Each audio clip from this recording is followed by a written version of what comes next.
Video on? Werk je video? Ja, je kan gaan even Ja? Ja.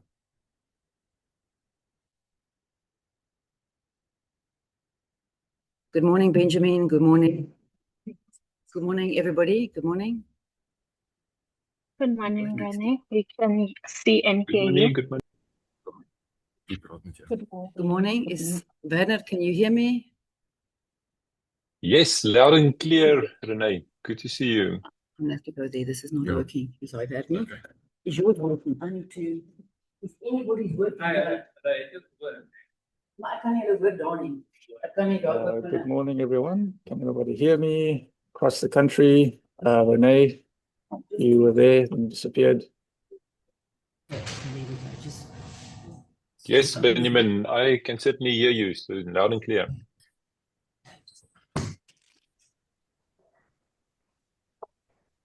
Good morning, good morning.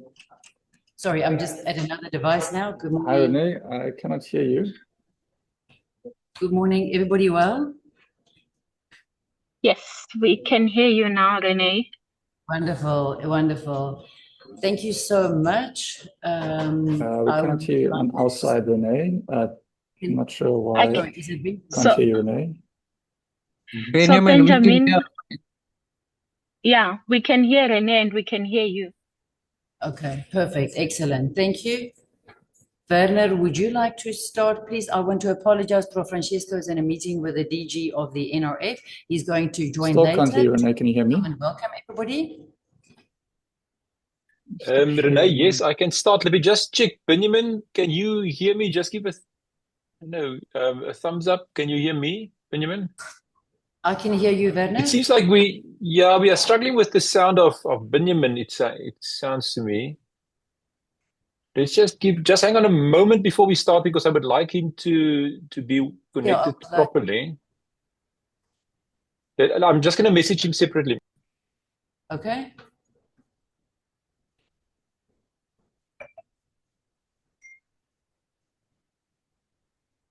Oh, Benjamin says he can't hear me.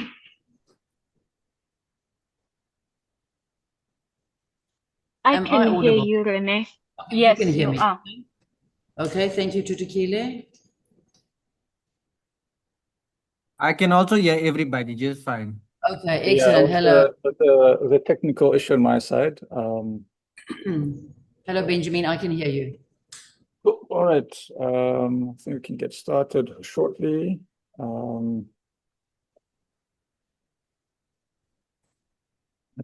Recording.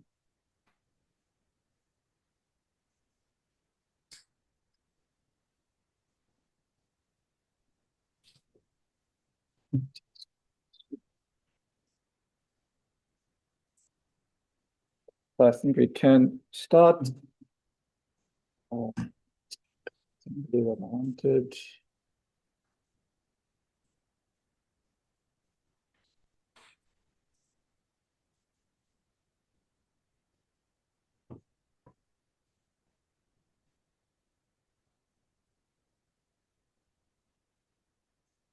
So everybody can see my screen. So good morning, everyone. Welcome. Sabona, Tumilang, Kelikile. It's really exciting to have everyone here at Coding Summer School. I'm looking at everyone at UCT in Cape Town, and I'm also hopefully speaking to over 600 people across South Africa at the various universities. So it's this is a very unique opportunity to be part of event like this. The Coding Summer School, which has been around for many years. This is the 16th CHPC and 8th NITheCS Coding Summer School on data science and machine learning. And I'll be your presenter for today and the next few days. My name is Benjamin Bosch, and I'm from the CHPC. So as I said, the Coding Summer School is a very unique event that happens once a year. We have a collaboration across all the universities across South Africa, where we try to teach fundamental skills that are relevant in today's time. In data science, machine learning, and we have AI aspect as well. We're going to touch on next in these few weeks. But again, it's a massive collaboration. This has taken more than 6 months of planning and logistics. To have this available, to have venues across South Africa and students attend. So it's a great achievement, and we are proud to have you all here and attend. We'll be presenting from UCT, from Stellenbosch University, UKZN, WITS, and I think UP as well. Those are the various universities across the country that will be presenting from this year. It changes each year. We hopefully try to expand the various universities that present and who will be presenting the content each year. But those are the universities that will be presenting this year. So in terms of the agenda for today, we're going to do some introductions. Who are we? Who are the people that are presenting the Coding Summer School to all of you? We're going to have some feedback from, a bit of an overview of the CHPC and NITheCS. These are the two institutes that host and run the Coding Summer School. Then we're going to hear about a bit of you, those that registered for the Coding Summer School, more than 800 odd students that registered successfully. Just some stats to see who are the students and professionals that have registered for this year. And then we're going to look at the Canvas learning environment. What are we going to expect for the next 2 weeks, and what environment are we going to be using to present that? We're going to look at the school structure, how's it going to work? We're going to look at the timetable, what content are we going to be teaching for the next 2 weeks, and any Q&A if there are any questions that are there.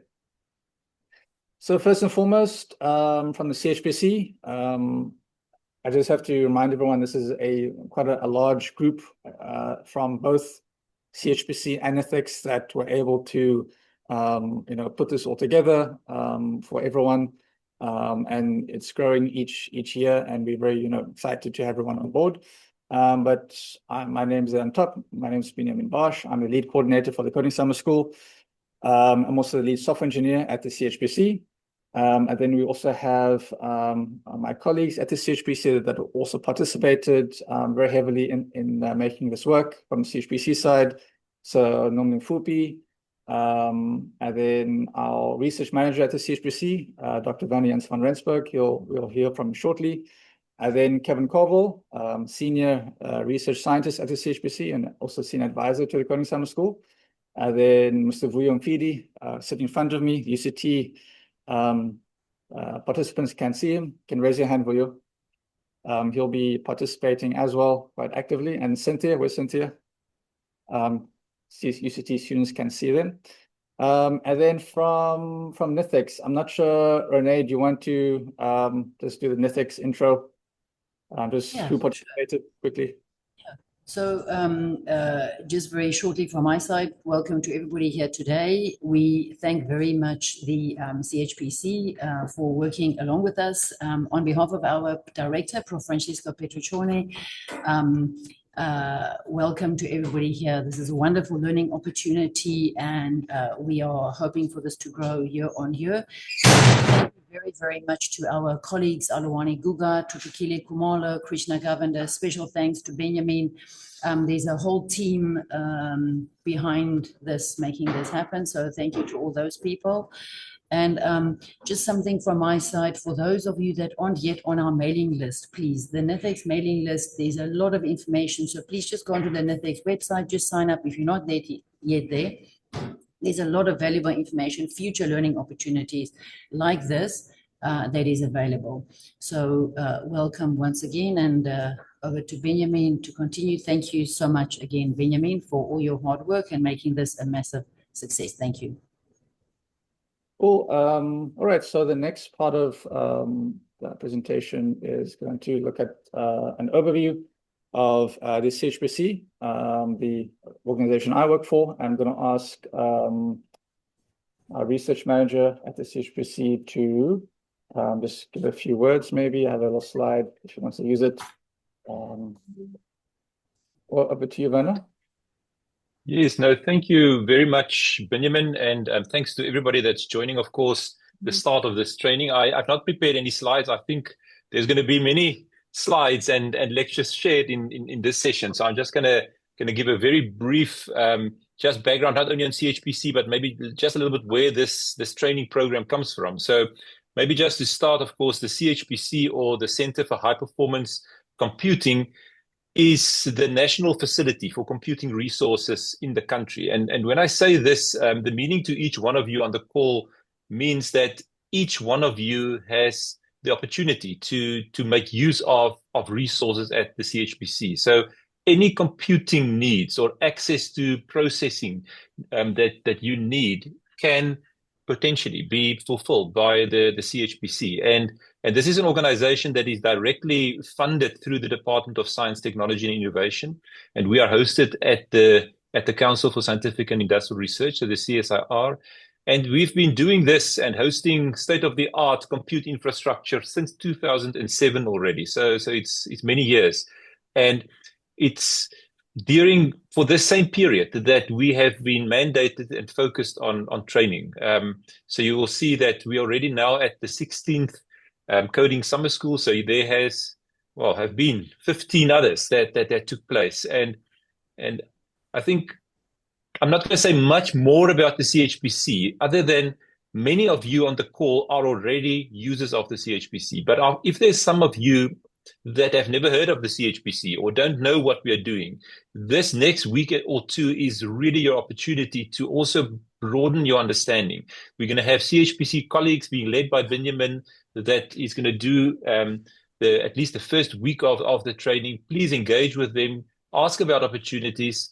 Note that access to compute resources are for free. You don't pay for it. This is a public resource that all universities in the country is already having access to, and also beyond the borders of South Africa. The whole SADC region actually benefits from access to these resources.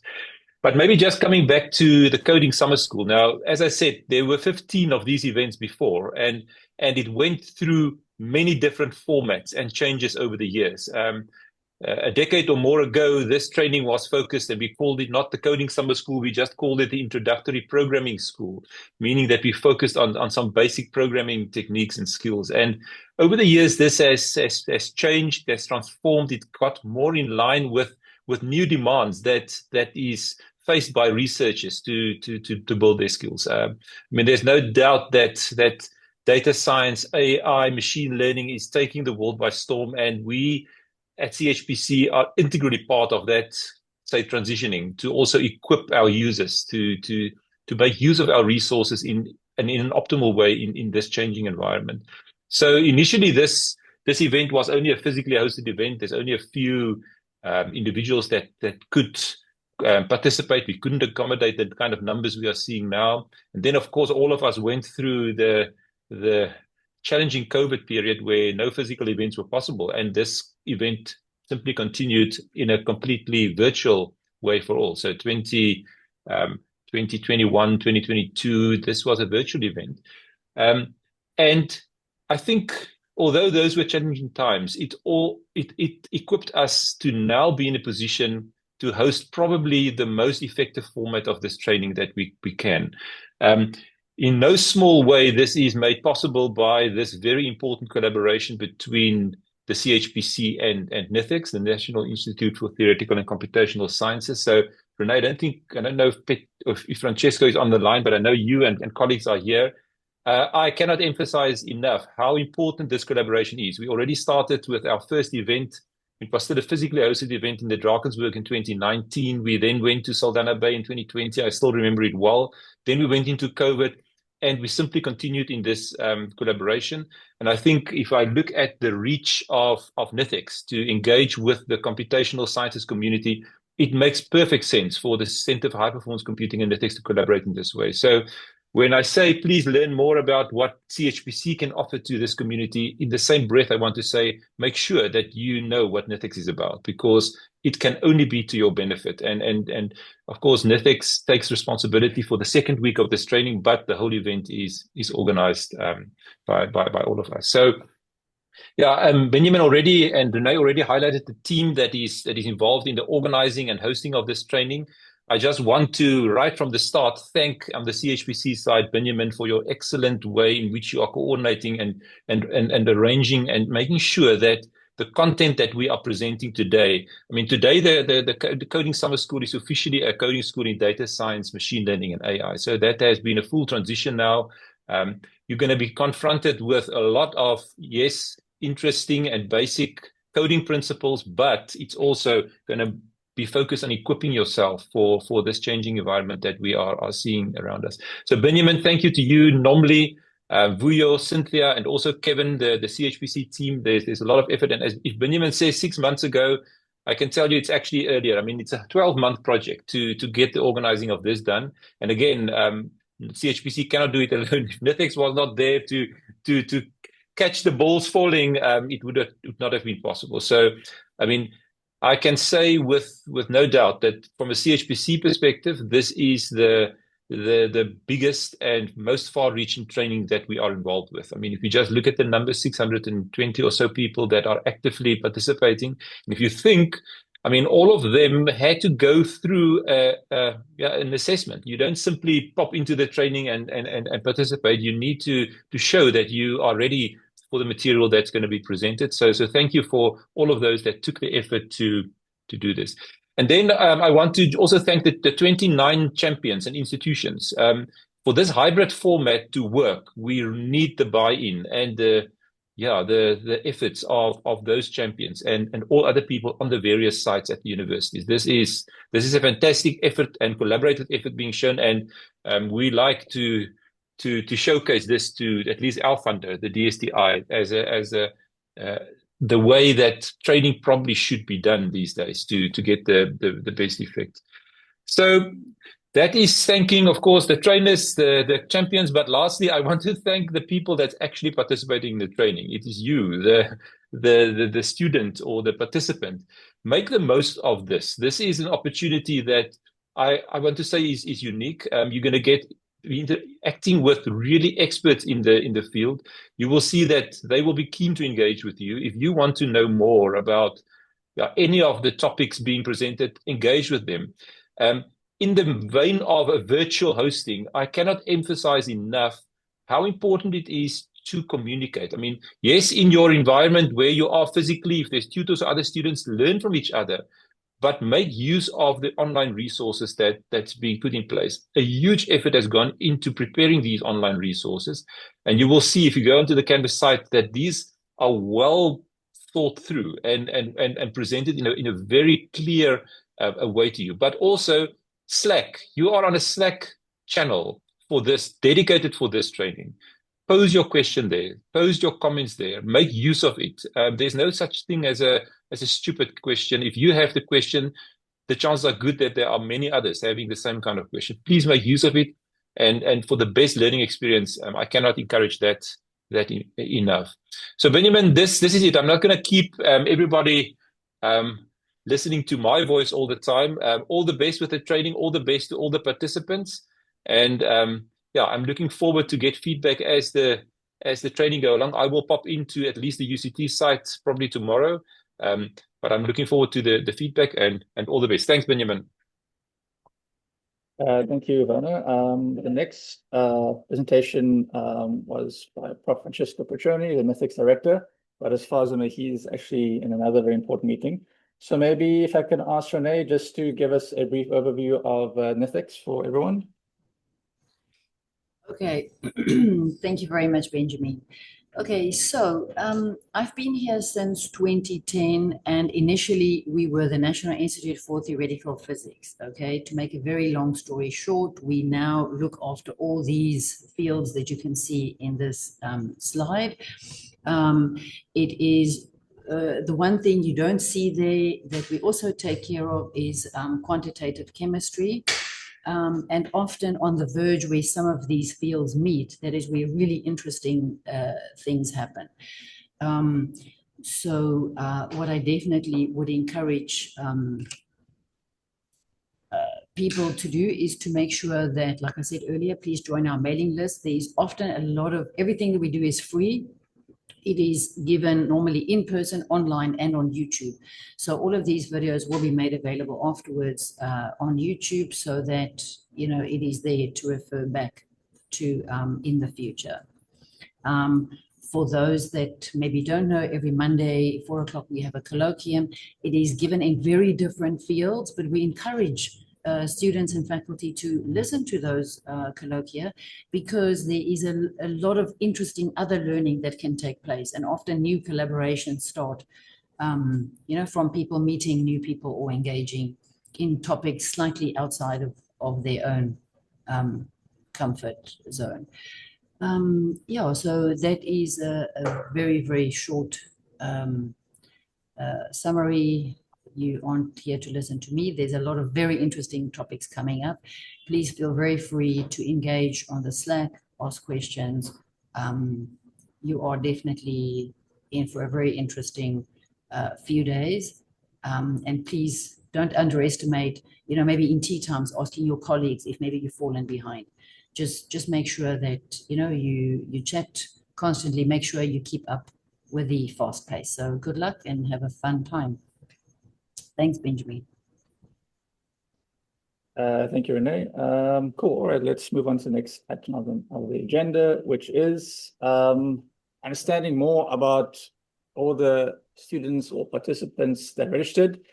So the Coding Summer School, obviously, as was mentioned, has been going on for many years. On the left-hand side, you'll see that the total number of students that registered this year was 907. In brackets, it's the previous year, so it's 826, so quite a bump between the 2 years. And then the next number over here, 624, get my laser point out here, 624. That is the number of students that pass the assessment, so 624, which is typically what we expect. Also, some people cannot attend or they have other obligations, so there's a normal drop that we see between the people that registered and that pass assessment. And then we have roughly about 30 venues. Some venues, unfortunately, couldn't, make having a actual location this year. For example, at UKZN specifically, which is unfortunate, but there's always a lot of logistics around it. So unfortunately, I think UKZN specifically couldn't have a venue. But the rest around the country, I mean, there's pretty much representation from all the universities around South Africa, and some research institutes like Itemba Lab and SAMRC as well. On the right-hand side, you can see the split between the different disciplines for the students that are participating this year. So you can see the biggest cohort comes from computer science, maths and stats, and physics. And then we have a split between other disciplines like chemistry, biology, environmental. I actually forgot to add, there's quite a big cohort from the medical sciences, students, which is somewhere in here, and then electrical and mechanical engineering. So there's quite a big, diverse group of students that are participating, and it's always obviously a challenge when training. How do you present the content in a way that everybody can benefit? And that is something we've tried to improve on each and every year. Hopefully everything we are teaching, will be a benefit to you. And again, just to look at the split between the various universities across the country that have all been represented. The capacity for most universities is around 30 to 40 students. So these are the total number of registered. For example, Sefako Makgato Health Sciences University, they had registered 81, but I'm pretty sure they didn't get 81. And again, the capacity for most are far less, around 30 or so. And this is the typical numbers we are expecting at the various universities. So again, some more student stats between the gender. So this is increasing or becoming more even-ended for the gender.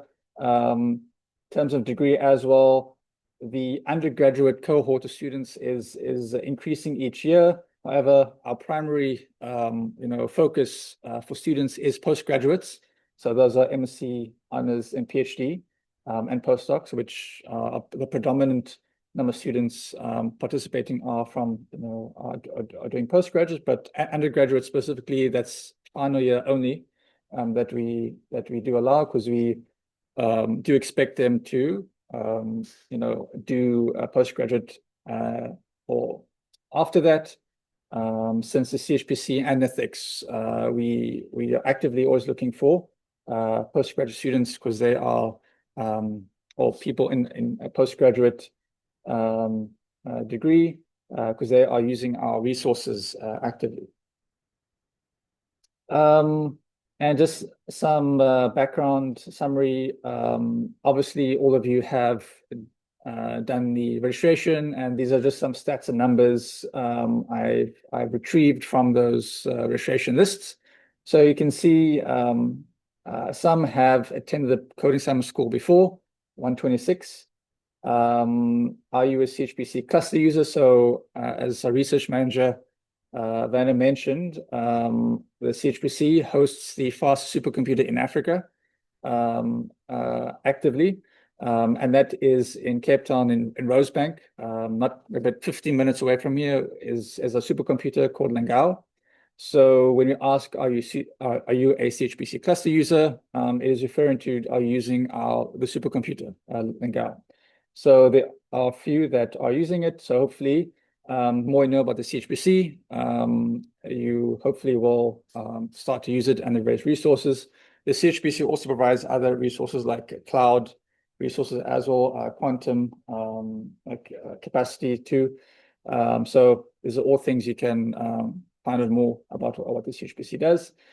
Being a NITheCS member as well, there are a few NITheCS members. So hopefully that should increase, after coding some schools, the more you know about NITheCS.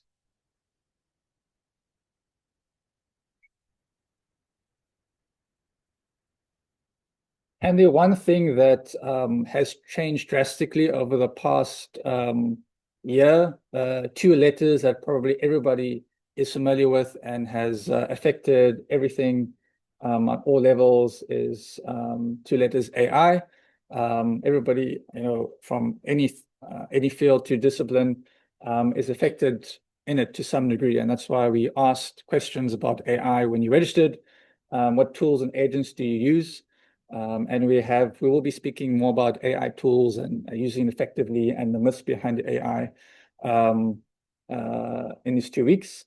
But it's just useful to note, what students are using, and the predominant tool that is used is ChatGPT, and then Copilot, Claude, Cursor, and Codex. There was some mention of other tools like DeepSeek, Gemini, and Perplexity. But the predominant tool that was used is ChatGPT.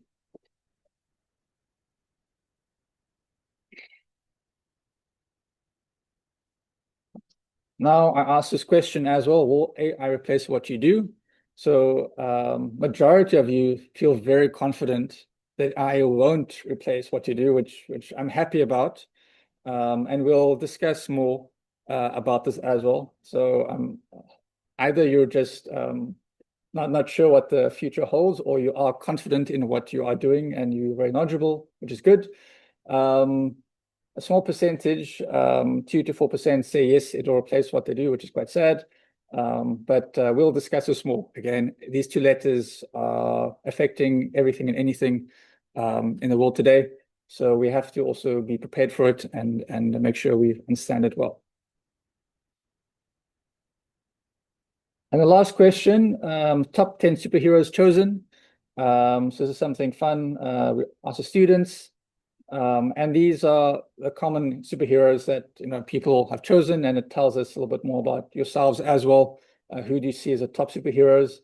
There was, in the previous years, there was some people say, like, sometimes themselves or their mother, or they have funny other superheroes.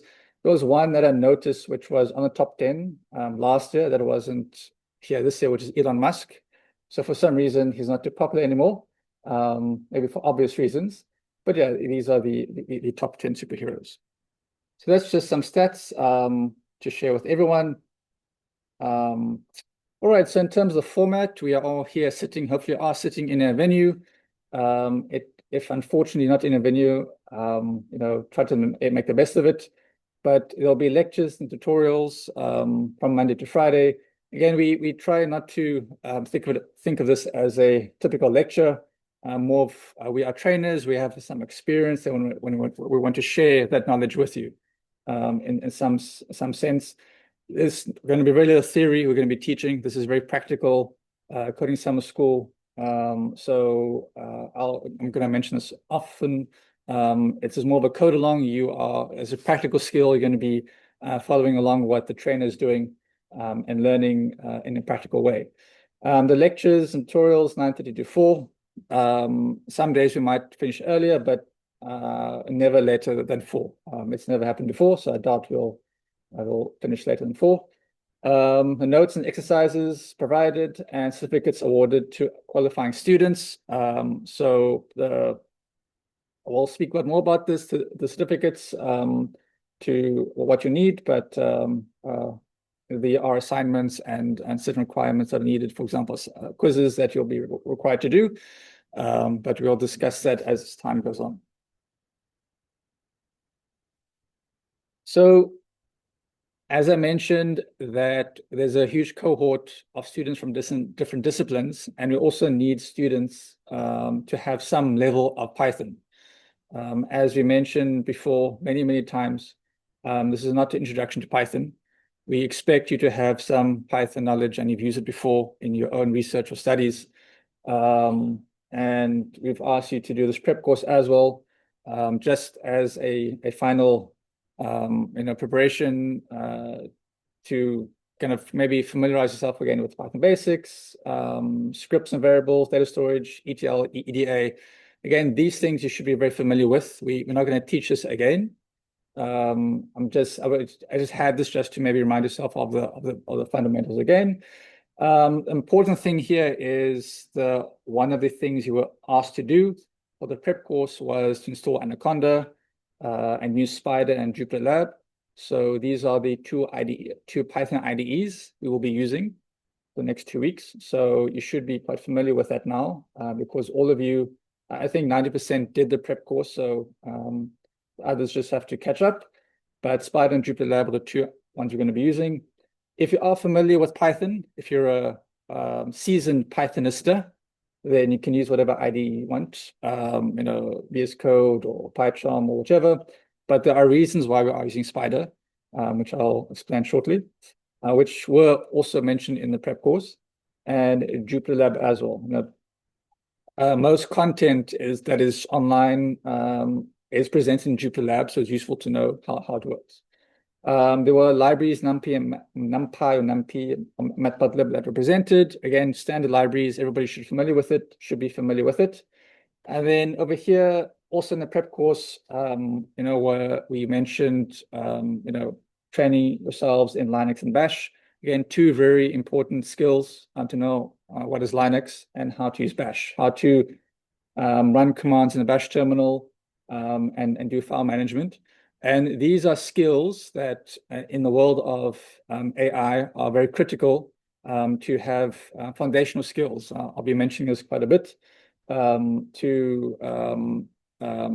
Have these skills is quite important to understand how things work on a terminal. And we'll have some examples and exercises about this during the week. So what are we going to do in this coding summer school?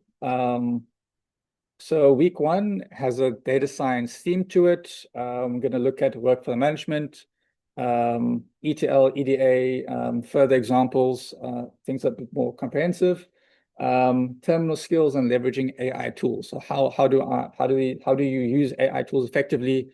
How do you understand how it works? And the myths behind it, what is it and what is it not?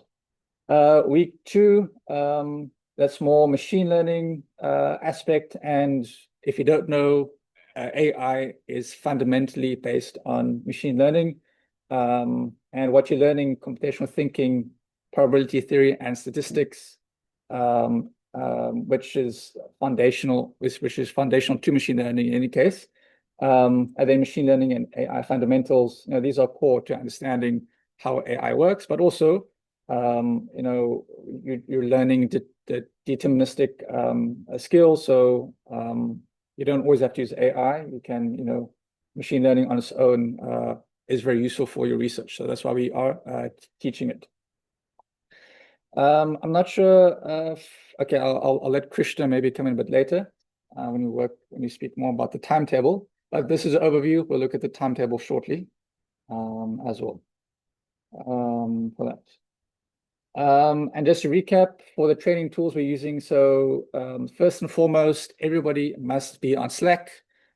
This is a primary way we will communicate with everyone and anyone. All emails will just be ignored from here onwards. If you have questions or comments, Slack is the only way. And if you can imagine, we have over 600 students. We cannot just respond to emails like that. It's just not effective. So don't feel bad if your emails are ignored in any way. From here onwards, we will only communicate on Slack. Even for those that are on Zoom, we won't respond on the chat, only on Slack itself. There are channels, specifically the chat channel, that we will use during the live sessions, which I will go through. The next training tool is Canvas. So that is our LMS, or our learning management system. So you are all at the university, most of you, and you have some kind of LMS you're using to have your content and to manage your profile. So that we are using Canvas. And then we are using Zoom to stream live throughout the whole country to all the universities. And then Streamlit we'll speak a bit about later. But we are using Streamlit this week.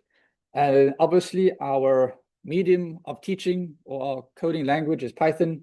And the Anaconda is just the environment we use to install or the Python Jupyter Spider quite easily on our system. And then again, GitHub is another tool or online software or website specifically that we will be using. And again, these are very important tools to learn if you don't use them already. So let's move on. So Canvas, everybody was sent the Canvas link last week, and this is what you should be seeing. You should be seeing a welcoming course overview, timetable, and create a GitHub and Streamlit account. So these are you should see the screen already. So hopefully everybody is on Canvas already. We will be actively using it today. If not, you can ask questions on the chat, specifically the Canvas info channel, if you are stuck on this. But you're going to be needing this because your assessment, your quizzes will be marked and graded here. And your roll call, which the champions will be doing, will be also done on Canvas. Again, so week one, today we're going to be focusing on coding practices. So this is a approach to coding to kind of get you familiar with coding for yourself and understanding the importance of practicing certain principles of coding. I won't discuss that too much yet. It's going to be happening very shortly. And Tuesday, we're going to work on data pipelines, a very important aspect of data science. And then Wednesday, we're going to look at data visualization using Streamlit, which is usually the highlight of week one. I wouldn't say the whole coding summer school. I don't want to, put anything down on week two, but week one is definitely Wednesday using Streamlit and the benefits of it for you as a researcher or any other aspects of sharing ideas. So we're going to look at that on Wednesday. Thursday, we're going to do another visualization demo with Jupyter. And then Thursday afternoon, we're going to have a practical demo in Computational Literacy for Bioinformatics by our colleague Nomling Fupi. Friday morning, we're going to have a bash exercise called Bash Lab. And then Friday afternoon, we will have an Earth observation demo by Rufilwe, and she'll be presenting from WITS or Northwest University. I'm not too sure yet, but we'll hear from her at the end of the week. Just take note, there are breaks at 11 o'clock and a short tea break at 11 to 11:15. And then afternoon 3 o'clock to 3:15, short breaks. And then there's lunch from 12:30 to 1:30. So that is the lunch break. Everybody should have access to the timetable. It is on Canvas. So please take note of that. Krishna, would you like to just discuss week 2? If you're available. I am available. Okay, Go ahead. so if you could maybe, you already projecting the slide, so I'll just work from what you have. Yes. Okay, so please guys, introduce so yourself, basically, Krishna. Please introduce yourself too. oh, sorry, yes. So I will introduce myself first. So I am Prof. Krishna Govender. So I'm from the University of Johannesburg. And basically, week 2 is essentially NITheCS members, right? So we have members from NITheCS that are going to be presenting the different parts of the course. So we have the computational thinking that will be done by Omed, Dr. Raza, and Deepika, I believe. The probability and statistics is from University of Pretoria. That's Dr. Rennie and Dr. Paul. And the last one would be then from UKZN. For the machine learning would be Prof. Ilya from UKZN. So yeah, that's the main things that we'll be covering. I mean, the topics are there, and it's very similar structure to what CHPC is doing in week 1. So that's how we broke it up, right? So week 1 is CHPC and Benjamin and his team, and then week 2 is the NITheCS members and NITheCS associates. So hopefully you will gain a lot from what we have to show you all. It is going to be a little bit fast-paced, guys. So just remember, this is why we asked you all to have some experience in Python, because the pace is not meant for beginners. It is a little bit more advanced, but we want you to take from this something that you'll be able to apply to your own research. And obviously, if it were easy and everybody could do it, then you wouldn't be here, right? So let's try to gain something from this. And any issues, we have people around to assist at all the different venues. So please don't just stay stuck and now not try to figure things out. You have people assisting, and make use of Slack, because often you'll find questions that you want to ask is already been posted on Slack and somebody's helped answer it. It could be even other attendees that answer the question. So as we said, there's many attendees. Please make sure you check Slack out, have a look at the questions, see if there's things that you wanted to ask and there's answers for it already. Then it'll help you solve your problem, right? And then we as instructors and champions will also try to assist where we can, and also on Slack as well. But in the venues, you'll have us and you'll have your assistants, right? So please make use of everybody. So that's it from me, Benjamin. Cool. Thanks, Krishna.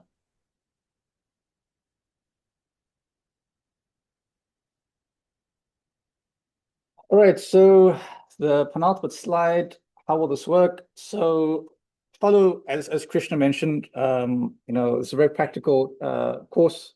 Follow what the trainer does, repeat it yourself, ask questions, and typing. So unfortunately, in the world of AI, it's copy and paste, which effectively stops you from learning. So hopefully, in these 2 weeks, you can be practicing more coding and more typing than copy and paste, Control-CV. Well, it is actually, it is still typing, Control-CV. But there are lesson objectives, but ultimately the path will depend on you. We are just guiding you from our own experiences, but ultimately you have to see where this will fit in your own research, in your own projects, and everything else. So these are just, again, the path will depend on you. You'll be learning practical skills that you can use on a day-to-day basis. We're going to be using Spider and Jupyter Notebook. As I mentioned, you can use other IDEs if you're more familiar with them. Ask questions on the chat channel. We're going to be using that. It's going to be very busy. 600 people on one channel. You'll see how busy it becomes. But most importantly, respond to the posts. I will practice this after a short break. And respond with a post, my post, for example, with a thread, and give the thumbs up. But we'll practice this. And any questions, use a FAQ channel for general questions. Other than that, let's get started. We're going to take a short little break just so everybody can get ready. But I'll stop for about 5 minutes, and then we'll get started just so everybody can, get warmed up. But yeah, we'll stop here for 5 minutes. Thank you. Thank you. And obviously all the important people and managers can leave because they don't need to stay. But yeah, thank you. We'll pause for 5 minutes.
All right.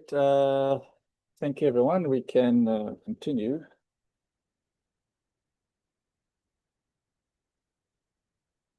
All right. So everybody should be able to see my screen.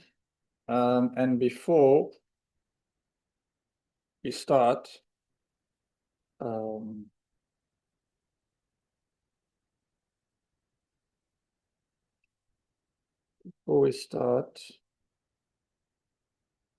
the content, we have to chat about Slack.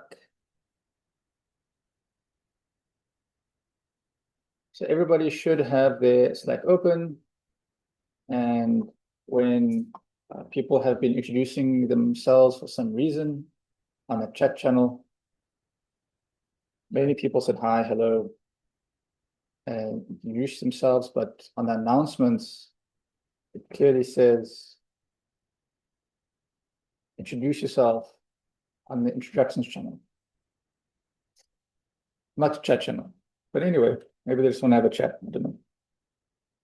So how does the chat channel work? So can everybody stop typing on the chat channel? Please, people still introduce themselves on the channel for some reason. In any case, so continue.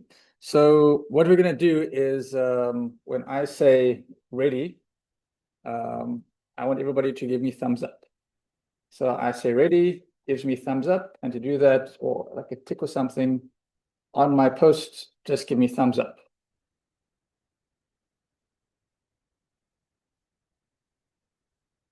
So that's what we expect. Look at my post, look at my message, stop giving thumbs up.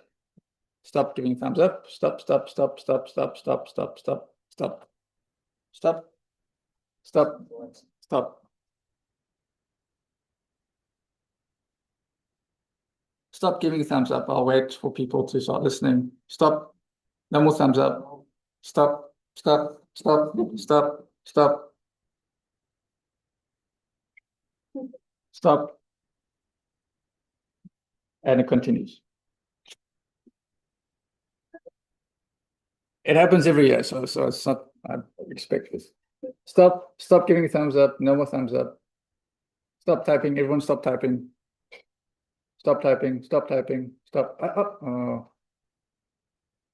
Stop. Stop. It's difficult to control 600 people, so stop typing. David, no, Dave, don't type. Dave, don't. Dave, Fury, don't type. Don't type. Dave, Fury, stop what you're doing. Dave, stop. Why are you typing? Stop typing. Stop typing. Stop. There we go. Up. No, another one.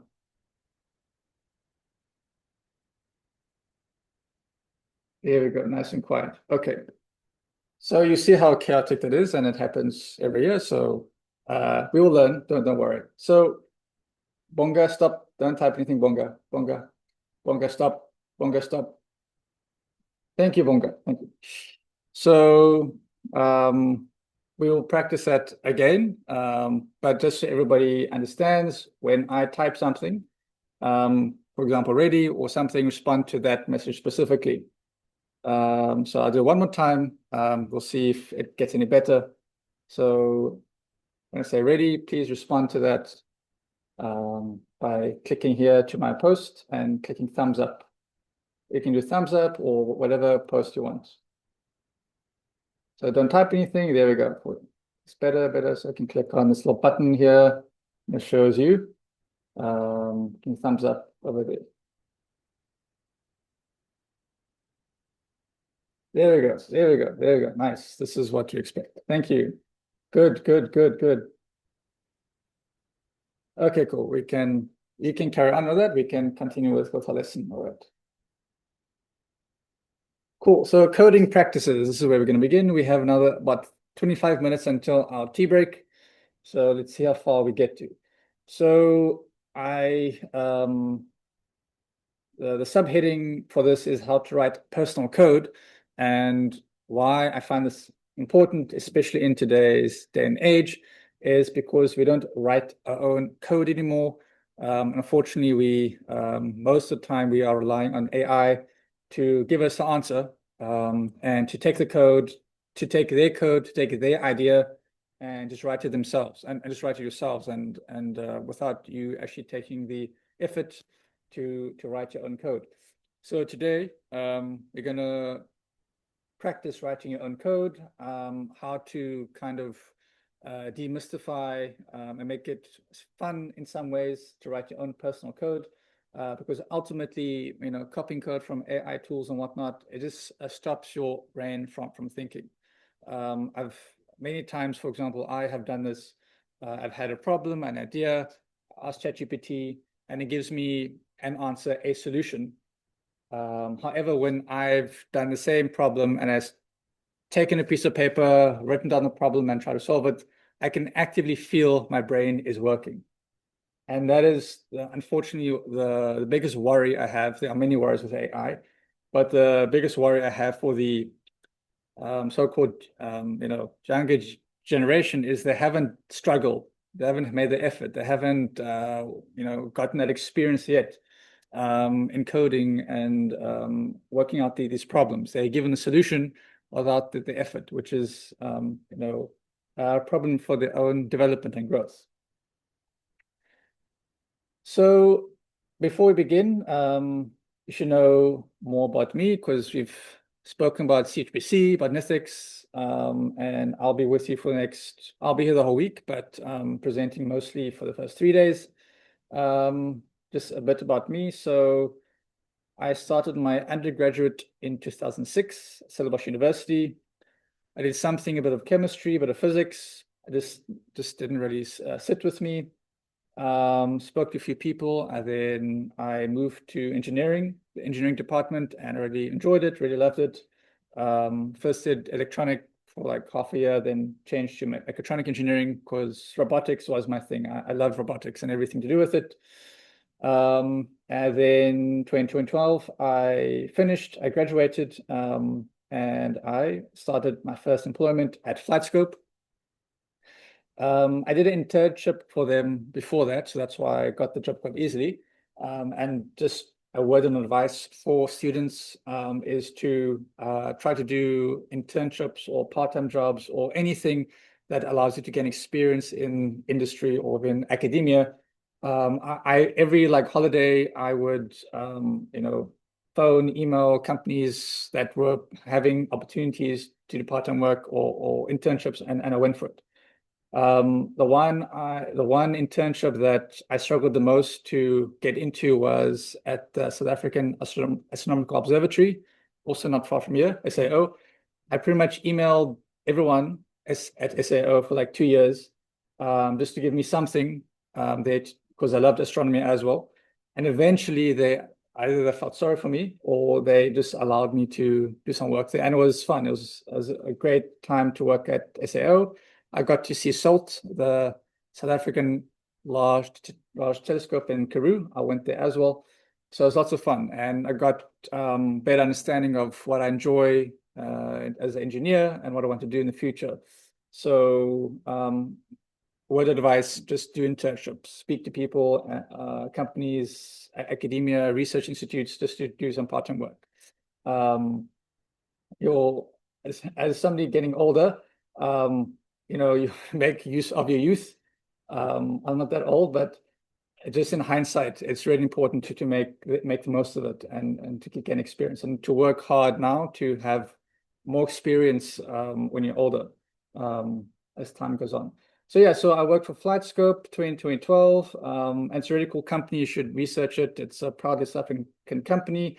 They developed sport tracking radars for golf. I mean, the PGA golfers, the top golfers in the world, use them to practice and whatnot, the game and improve it.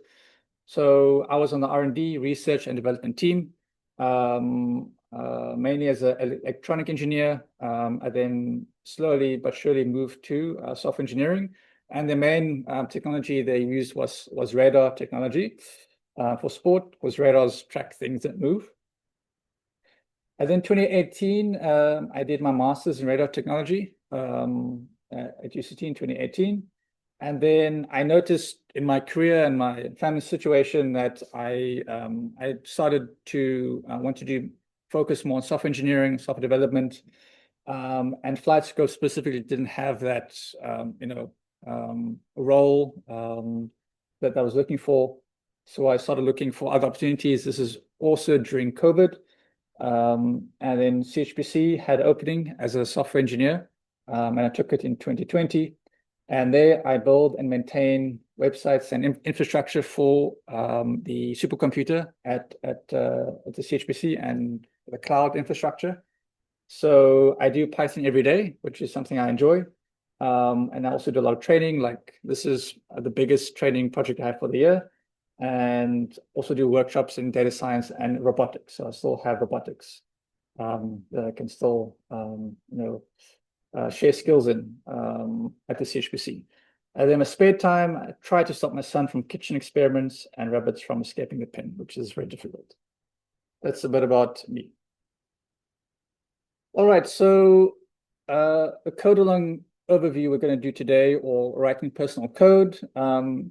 Again, this is from understanding what AI is doing to us and how we are relying on other tools to do things for us and not relying on practicing ourselves and improving our own skills. So the code along today is focusing on writing your own personal code, understanding how you can write your own code and work out your own flow. How does coding, what is the best coding structure that works for you?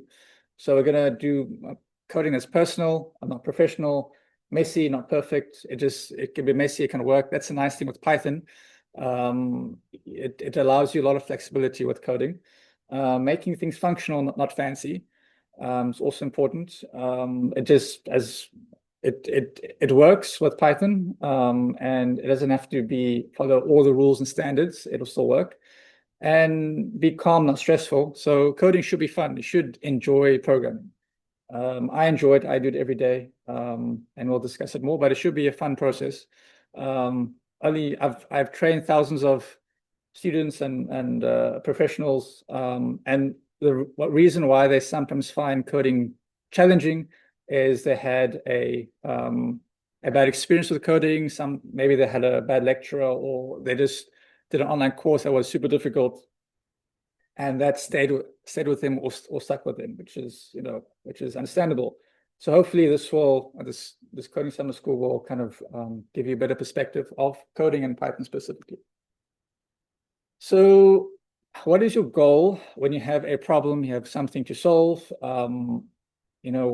What process do you follow? Ultimately, you have to get from A to B somehow, right? So you have two options. You can, as the first image shows, go A to B in a straight line, which in most solutions isn't realistic. You don't always have the perfect solution. And that's also an important part of learning or solving a problem. It doesn't have to be perfect, right? And that is a problem with asking AI tools, is you get a solution which seems perfect. And unfortunately, you haven't learned anything in that process. Whereas the bottom one might look, messy and scratchy and whatnot, but ultimately still get from A to B. It might take longer, it might be messy, but it has worked. And something I'll try to emphasize more, it is your own code. It is your own solution that you found. You can own it, you have it, and it's in your mind. It's structured in your mind, and you can work through it. It might be messy, but it hopefully does still work. So what will we do? Just go through some techniques, some things we'll go through to help you in this process to write your own code. Go through an example and go over some tips and tricks to make it easier for you to code on your own. Some rules: fail early and noisily. Very important to not write 100 lines of code and then run your code and expect it to work. Most times it will fail, and you won't know where it does fail if you haven't had any ways to notify yourself through your code, has this variable changed for some reason, or print some debug messages. So it's very important when you're writing your own code to fail early and fail noisily, right? Make sure you have enough debug messages. We'll go through that to inform you of what is happening in that process. And again, it's an intuitive process. You'll find out where is the best place in your code to put these messages. You want to, if a variable changes, for example, put a message before and after to notify yourself, it has changed here for whatever reason. And again, I'm going to stress this: coding should be a fun process. As Steve Jobs once said, coding or programming is like the bicycle for your mind, right? You can work this out on a piece of paper, which is a useful exercise. But ultimately, it's using computer program allows you to fast track that, and you should have fun in the process, because it's an intuitive process to have a solution, to program it, and to ultimately get to a solution. So some guidelines we're going to go through. Obviously, use the latest Python. You shouldn't be using Python 2.7 anymore. It's not supported. And if you did do the prep course installing Anaconda, you should have the latest Python installed, which is, I think, 3.11, or 3.12, I think, but we'll double check that. And I'm going to stop and hear a little bit more to emphasize how do you make Python fun, or make it, how does it become more comfortable for you, is to try automate daily tasks. So anything that you try to do on a day-to-day basis, on a computer, or on a laptop machine, on a server somewhere, just try ways to automate it. Instead of you physically typing and doing it, just try to think, how can you automate this yourself? And that's the cool thing with Python, you can pretty much automate anything. So there's a website that is still around, this is before the AI days, called Automate the Boring Stuff. This is a site I looked at many years ago when I first was exploring this.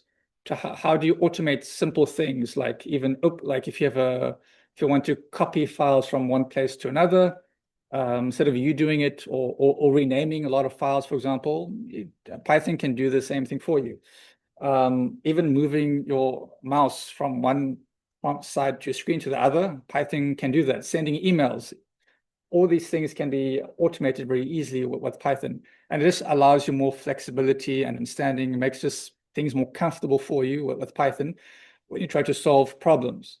Python is your friend. So this is a site you can have a look at, Automate the Boring Stuff. There's a lot of cool examples you can check out. So as I mentioned before, how is this going to work? This is going to be a code along, practical 2 weeks, right? Very little theory. As I'm typing, you're going to be typing or following along with me. I will expect you to follow along and get to some, milestone, but I will share snippets of the code if you do get stuck along the way, so you can still follow along. But ultimately, as I'm typing, you should be typing with me. This is a practical exercise that you should be following along. So what example are we going to do? So it's something pretty trivial, but you learn useful skills. So back in the day, we didn't have like streaming services like Netflix and whatnot to get movies. There was a software that you would, this was Cinemash, obviously. I mean, it was all over. You had to get a stash from your friend that was Rez, that was downloading these movies. Can't remember the software, what it's called, if somebody can remind me on the chat. But you would get the movies like for that week, and then you would, hopefully it was in a good version. It wasn't recorded with the video camera from another screen. Might get a series as well. Only some of the episodes are in that series. So it was very messy back in the day. This was 2006, almost 20 years ago. there was no streaming YouTube, there was some stuff on YouTube, but you can't really watch movies too well. So this movie stash I have, it was pretty much always, labeled in some funny, strange way. And usually for people to kind of protect how they, how the movies are stored.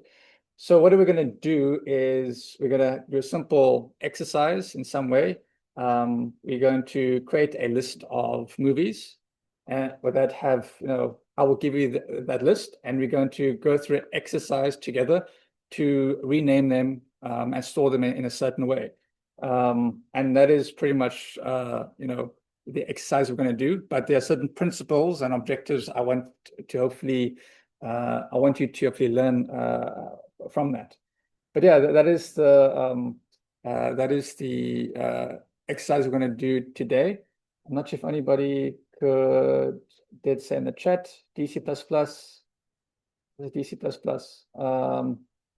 And there was another name that we used, but yeah, that's a little exercise we're going to do for today. So let's see. Why are we going to do that? Well, again, there are useful skills that we're going to learn from it, but also, as I mentioned before, automating various tasks helps you become more confident in Python itself and programming, and just makes your mind think. Any task that you can think of that you do on your machine or your laptop, just try to think, can I automate it? And why? Because I can. It just gives you more power and capabilities to do other things, right? So this trivial task you might think, you might use some skills from that for your own projects in some way or form. For example, renaming a whole batch of files that you might get, and we're going to be covering that today. How we're going to do that step by step, I'm going to give you that list of names. We're going to create those movies, and we're going to show you basic, data science skills to rename it and to move the files. So I want you to engage actively, not passively. We're going to, use the chat channel to engage about this, about the content and what we're going to do in Spider. Pause for challenges or experiments. So if there is something that you might find, like an aha moment, is that thing that I want you to get to. Like, oh, this is useful. I can use it for my own thing, right? That is what I wanted to, I want you to try and get to. Like, I haven't seen this before, or I have seen this before, and let me try a different way, right? So I'm going to give you a template to work off from. You can use a template, or if you know what to do already, then just try your own method or your own way to get to the same solution. Ask questions, we're going to discuss this as well. So yeah, we have about 7 minutes left until a tea break. So in the meantime, we can open up Spider. That should give us some time to work with. So let me just stop sharing and open up my Spider. So everybody can please open up this Spider. I'm going to move this chat over here. Where's my Spider?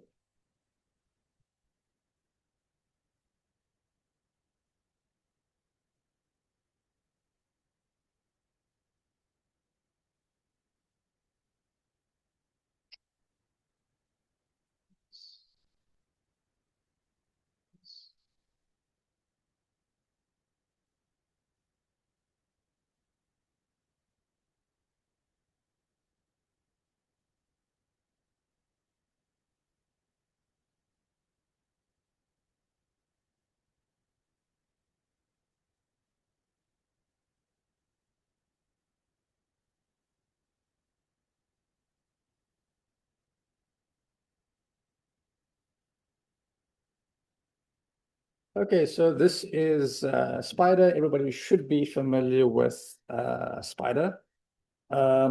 Yes, torrent. That is what we used back in the day, torrent. Thank you, Bivar. Hopefully I'm pronouncing them correctly, but torrent, yes, torrent was used. But yes, so I'm going to ask a question in Slack. Is Spider open? So please give me thumbs up if your Spider is open.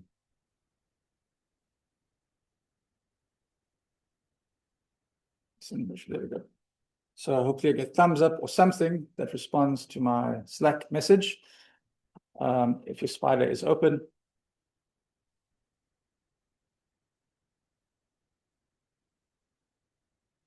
So please reply to my message. Do not give thumbs up. Yeah, so just give the thumbs up. And then what? I don't have the course.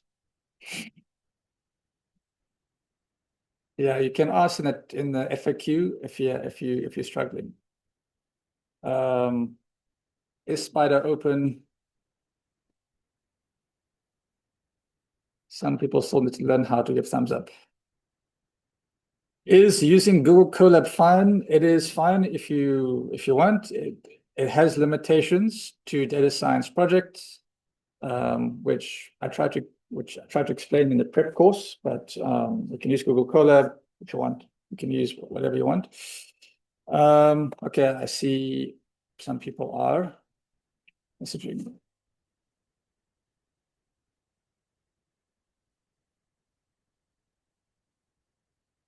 All right, so this is what Spider looks like. Again, in the prep course, you should be familiar with it. I'm going to do a brief. Here's my.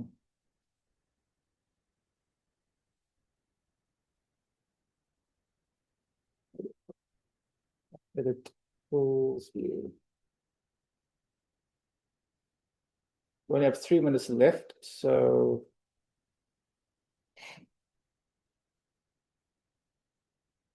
Let's restart this again. Sure, 2 hours on that.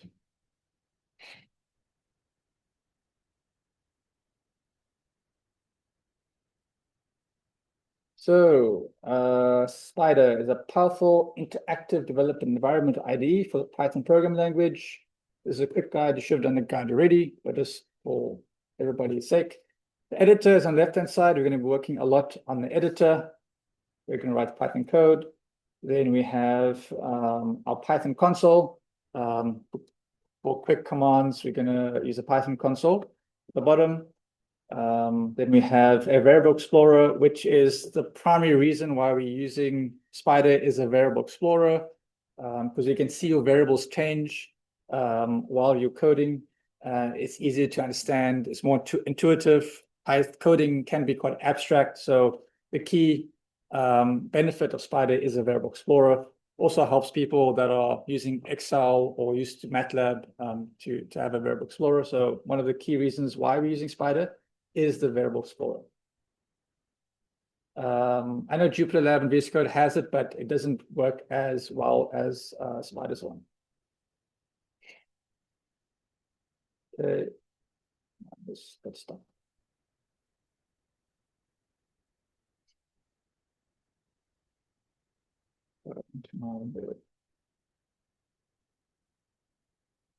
Look at that stuff now.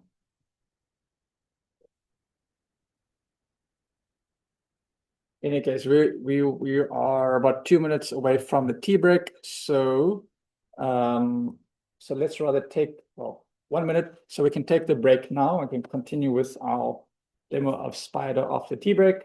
So we'll take a short. I'll take a 15-minute break now, and we'll see you after the tea break. Thank you very much.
Cool, thanks everyone.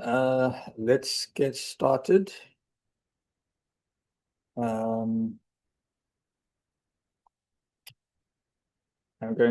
Let's do practice the ready message. Let's see ready and see who can give me thumbs up. Only on the message.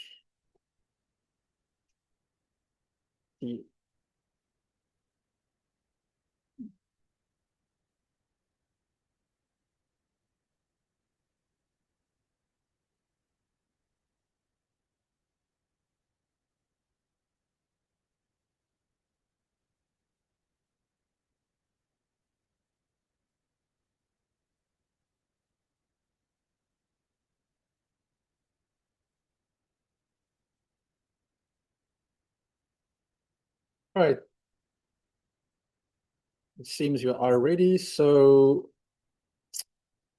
we're going to continue shortly with our coding practices, but we're going to, since everybody's seated, we're going to take a shorter break and just introduce ourselves that are at the venue to each other. We have heard from the CHPC, from NITheCS, from myself, but we want to hear from all of you who you are.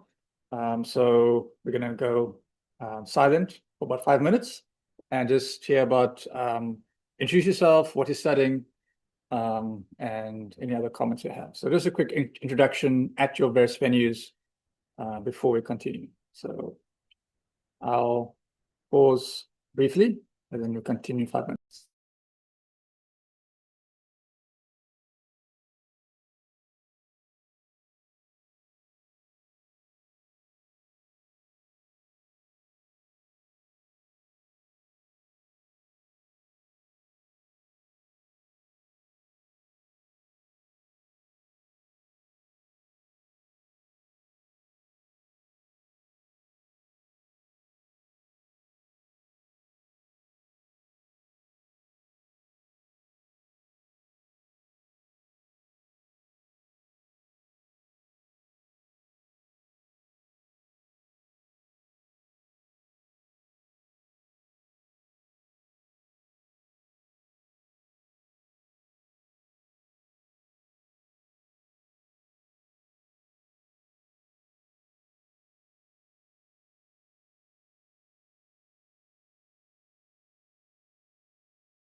There we go. Okay, we are done with our intros on our side. So seems everybody's very excited.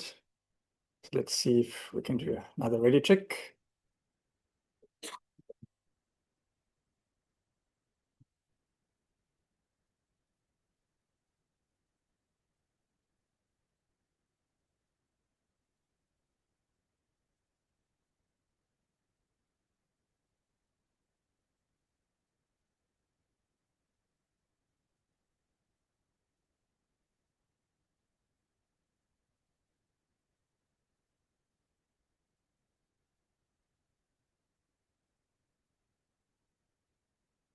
We only have 38 people online.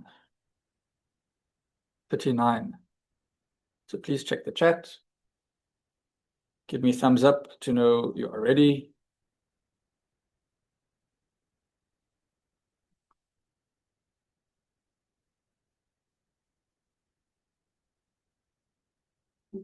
Oh, Padesa. Had to be one. Before no, there we go. And it continues. Okay, all right. So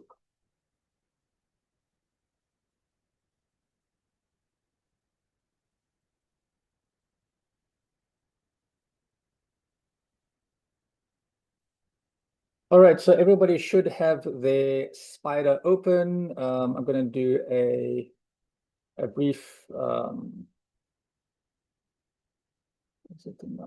sure, again, just so everybody is familiar with Spider. So left-hand side is editor, Python code there. The bottom is your console. Outputs will be presented there, and you can do some quick Python work there.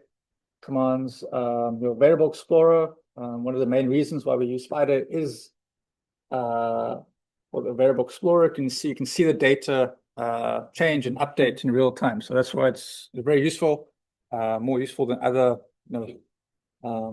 IDEs. Especially for data science projects working with a lot of data, it's very useful to have a variable explorer. Help if you want to ask questions here. Plots, either plots will be in this window, or we can plot it outside Spider, and then you can see your files, which we'll get to shortly, and history log of all the commands you've done. Find files, a profiler. This is sometimes useful if you have, we won't really get to this, but this is for larger codes, to how to improve the efficiency of your code, make it run faster. We won't get to that at this time because our code is fairly small, but profiling is useful to optimize your code, especially if you're running on a cluster. When I optimize it is useful. And then code analysis to improve your quality of your code and whatnot. It's a useful tool in Spider itself. And then that's it. That is Spider in a nutshell. All right, so let us begin. So I have a problem I have many years ago. I had lots of movies, and a whole list of movies that were named in a funny way, and I wanted to, because I want to, because I'm bored, I wanted to rename all the movies in a certain standard format.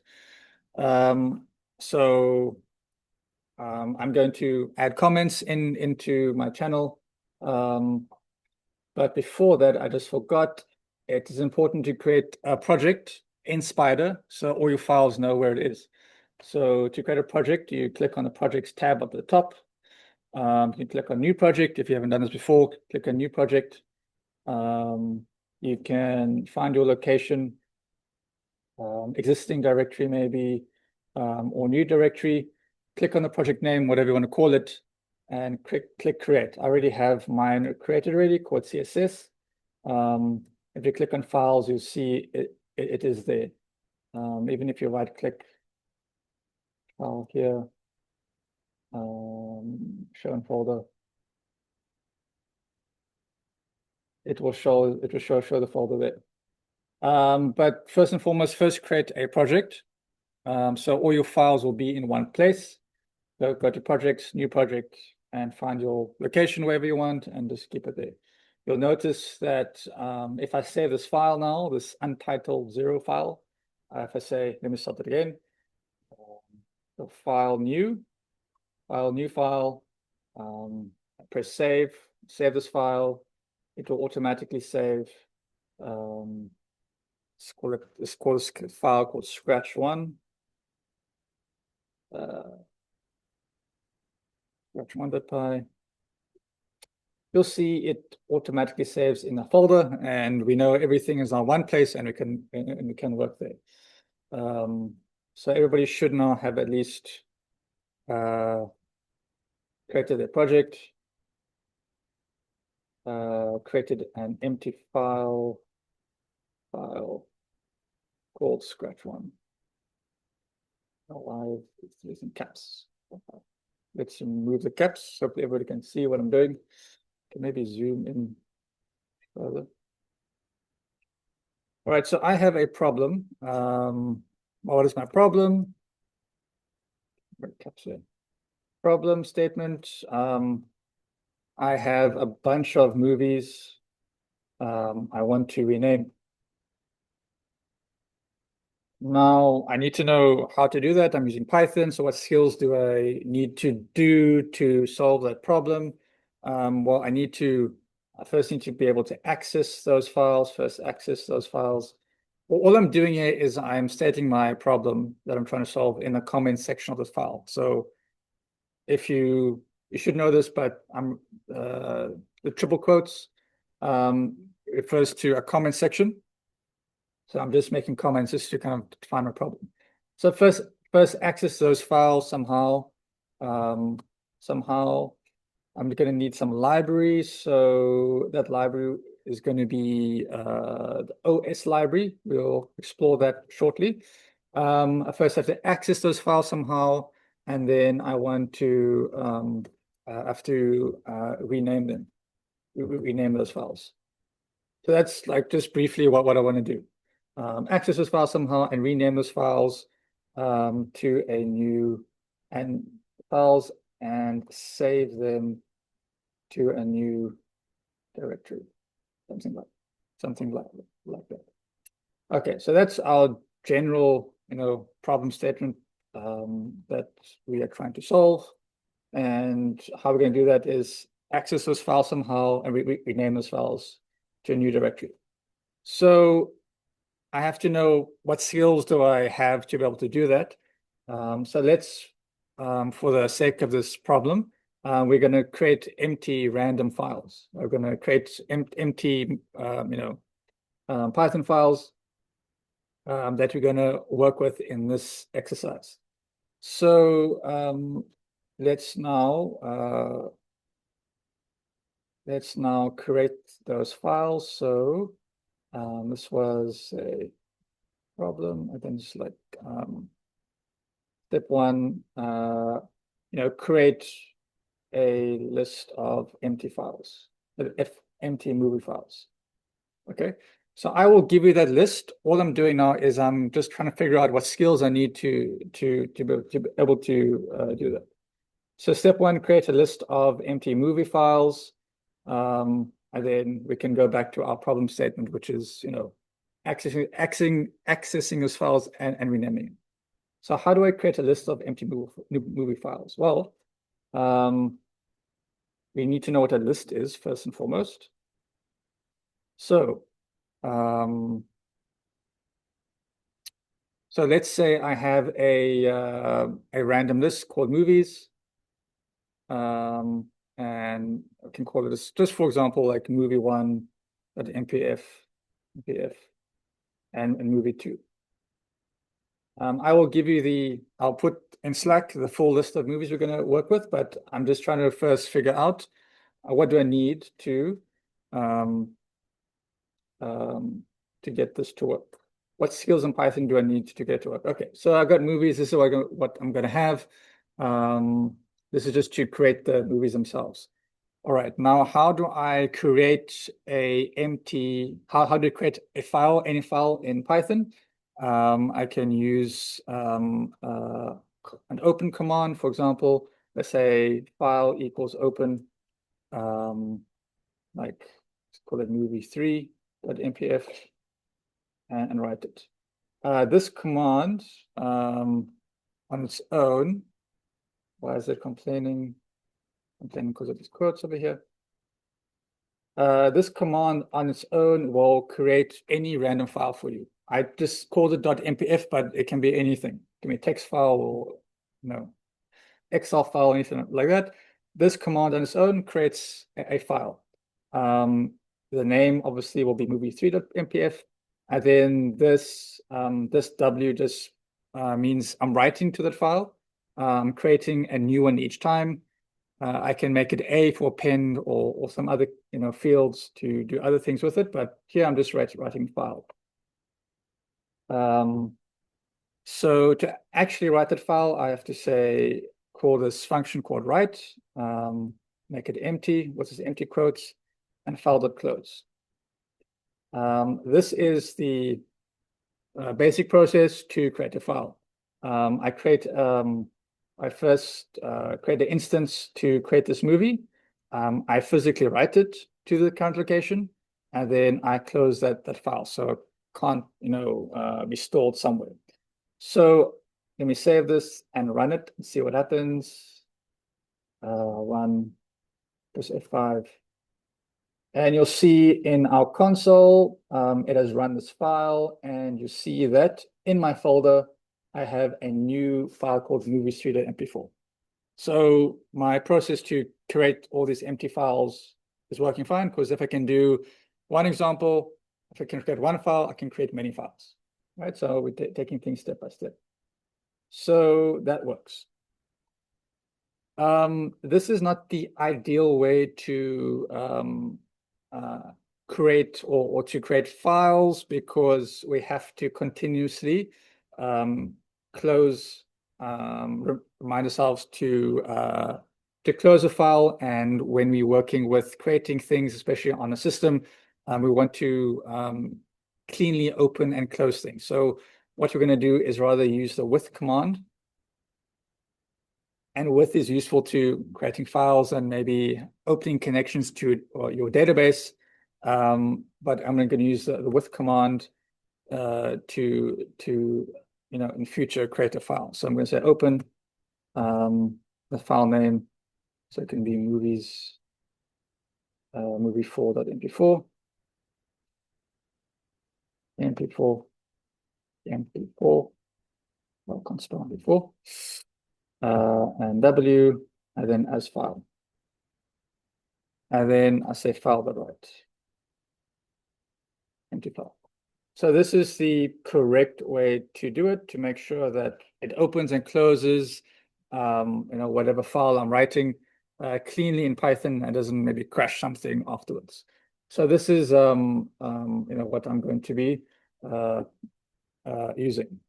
Okay, so that would do one file, but obviously we have like a whole list of files, so we don't want to repeatedly, copy and paste with open, however X many times. Want to rather use a loop some way form. So let's practice looping through my movies list and writing a whole bunch of files. So I would do that by just saying for file in movies, and here I would say with open. Here I don't have to put the quotes anymore. I can just put the file that I want to write, file, and then I want to make writable and say as file, and then I say file.write, empty file. So this is my final command I need to be able to write all the whatever list I have of movies to a certain directory. So let's see what happens if we run this file. We can save it again. You can say Control S or file save. Click on run or press F5. You'll see that I have movies 4 as well, and I have these other ones from the list have been created. Movie 1.mp4, movie 2.mp4 have been created automatically for me. So again, this list can be like 10 or 20 or whatever length, but that just shows me that I have found a way in Python to create files. All right. So that is one task done, which I need to create these files. Next thing is to we go back to our problem statement, is to access the file somehow. So to do that, we're going to be using the OS library. And the OS library gives you direct access to your machine's files and system. So for that, I'm going to play around with our console for a little bit first. So again, it tells you where you are right now, what files are in there, does the file exist or not, allows you to change directories, and similar to what you do in Bash as well, in the Bash tab, in the Bash terminal.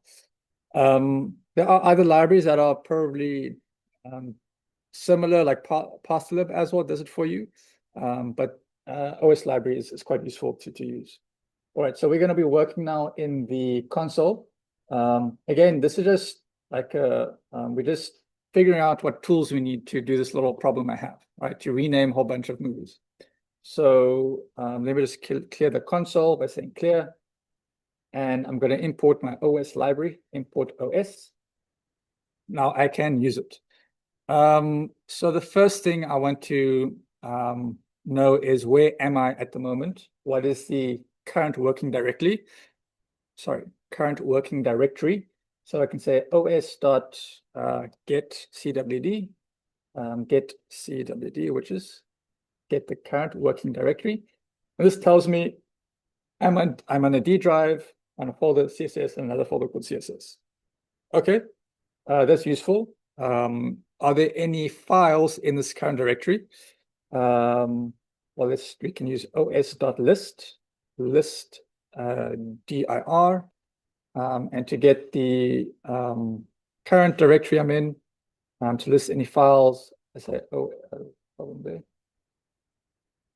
I can list all the files that is currently in this directory, and this is exactly what we see in Spider, all the files. So we have an ability to manipulate where we are and to list certain directories in Python, which is again what you learned in the prep course with Bash.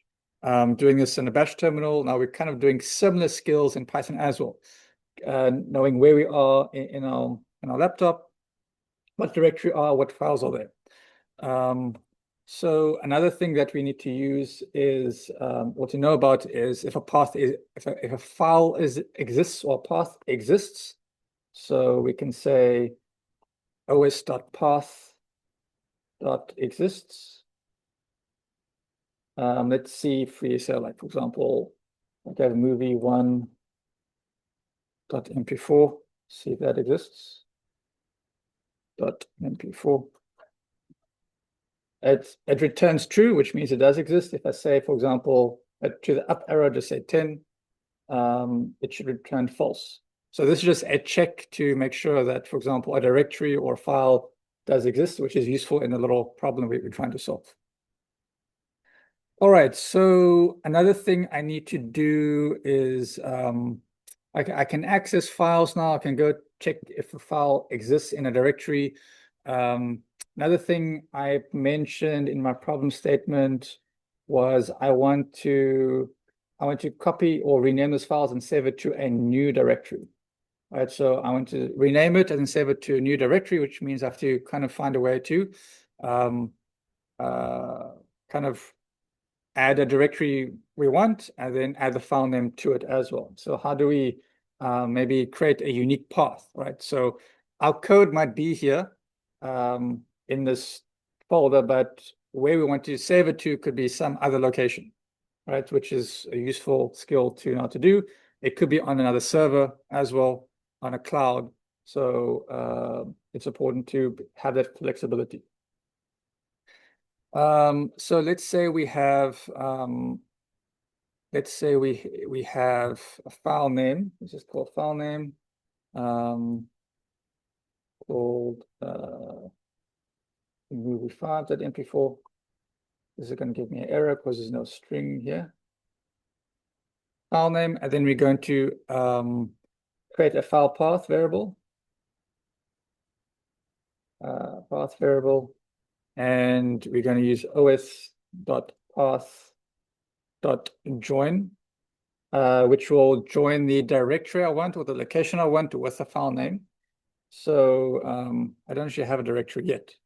So let's go back. I don't actually have a directory I want to choose from. So let's see.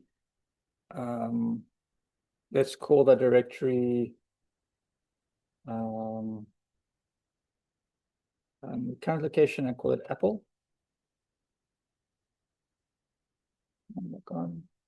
Okay, so I created a random directory called Apple, and now I have a now I can try and get this to work. So let's do file path again.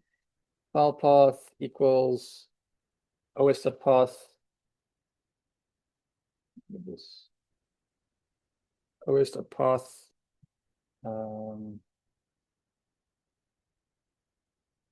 os.path.join, and we're going to add the directory we want, and we're going to add the file name we want.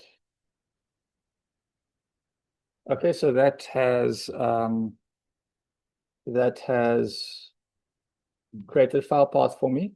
So we can either, like, what does this file path variable actually store? We can like print it out. We can just say file path and say, okay, well, that is a file path. Or the very cool thing with Spider is we can just go to Variable Explorer and see exactly what variables we have stored. Instead of having to print it out each time, we can see it in live time, what these variables look like. Okay, so that is, I have a file path. That's the location I want to store these files into, the location and the file name itself.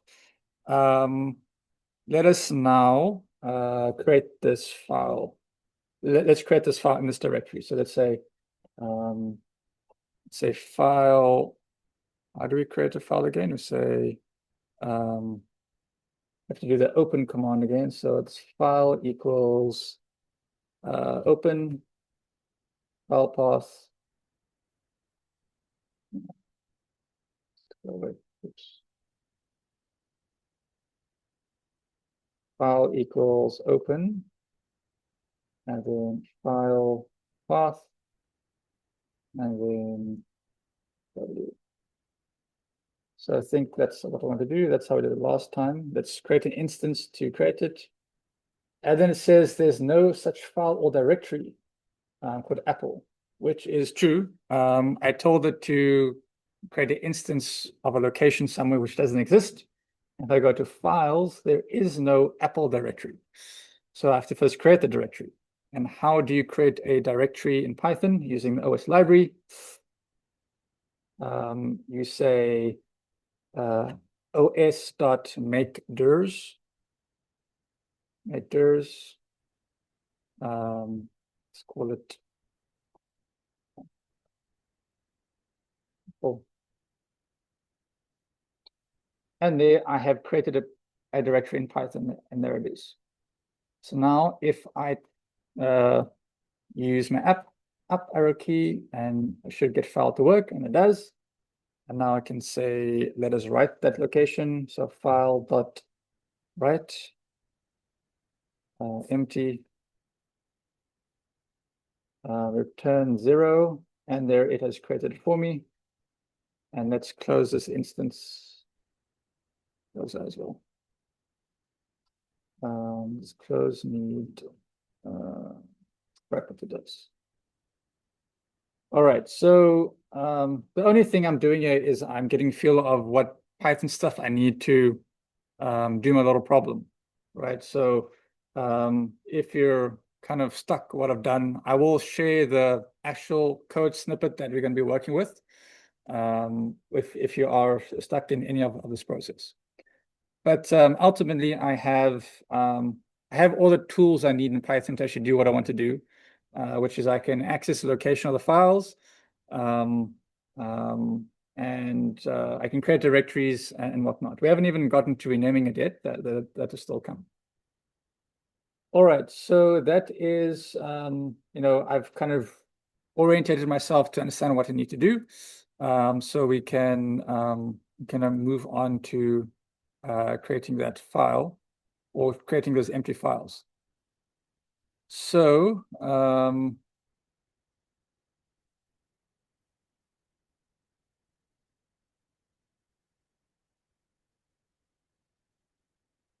right, so let's create the file. We need to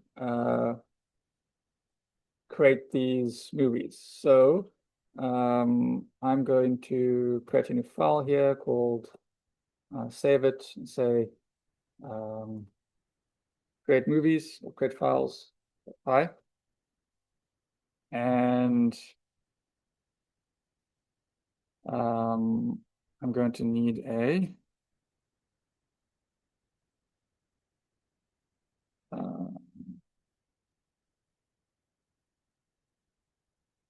I'm going to need a few things here.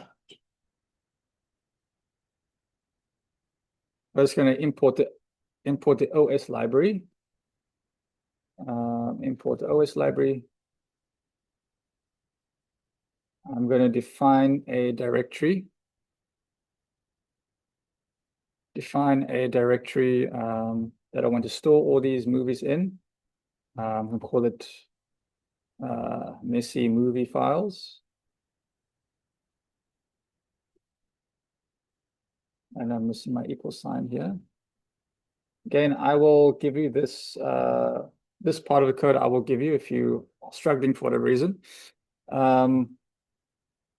So I want to create a directory called that, and then I want to first check if it doesn't exist. Let's say, for example, every week I get a whole batch of movies.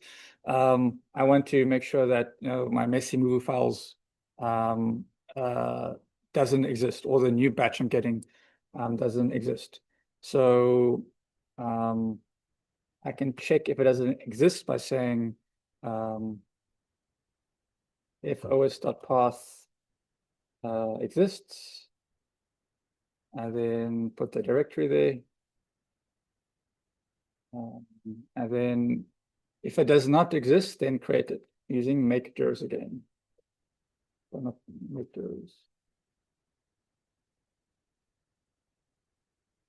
And the directory is called directory. So everything I'm using at this moment, we have tested now in whatnot. So there's nothing new here that that I haven't shown you. I've shown you path exists, and I've shown you make ders. Okay, so what I wanted to do, and then the actual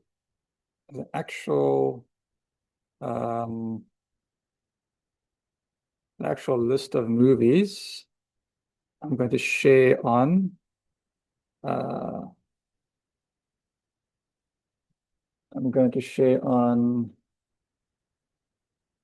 Slack with you shortly.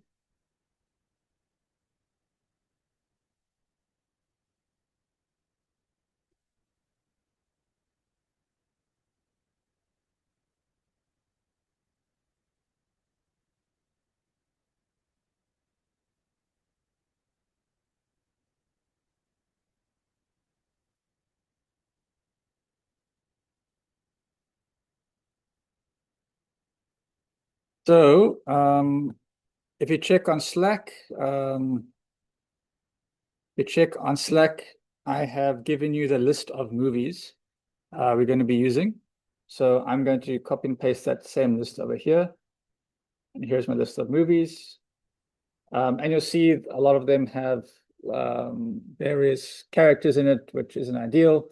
And I just want to my silly goal is I want to rename it in a better way so I can format it and search it if I have and my list continues and grows over time.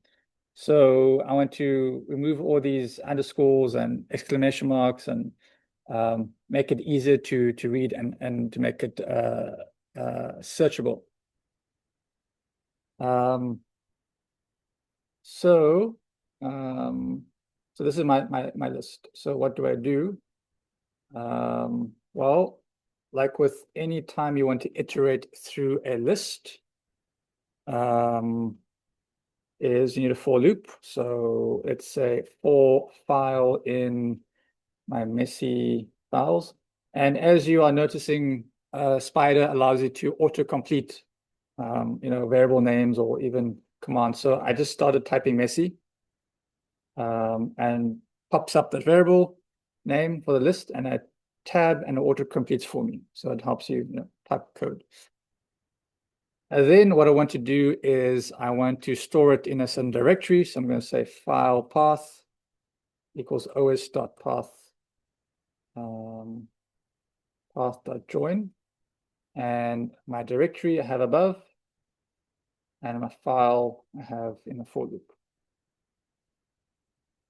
And then I want to create the file, say with open file path, and write that file as a file, and then file that write.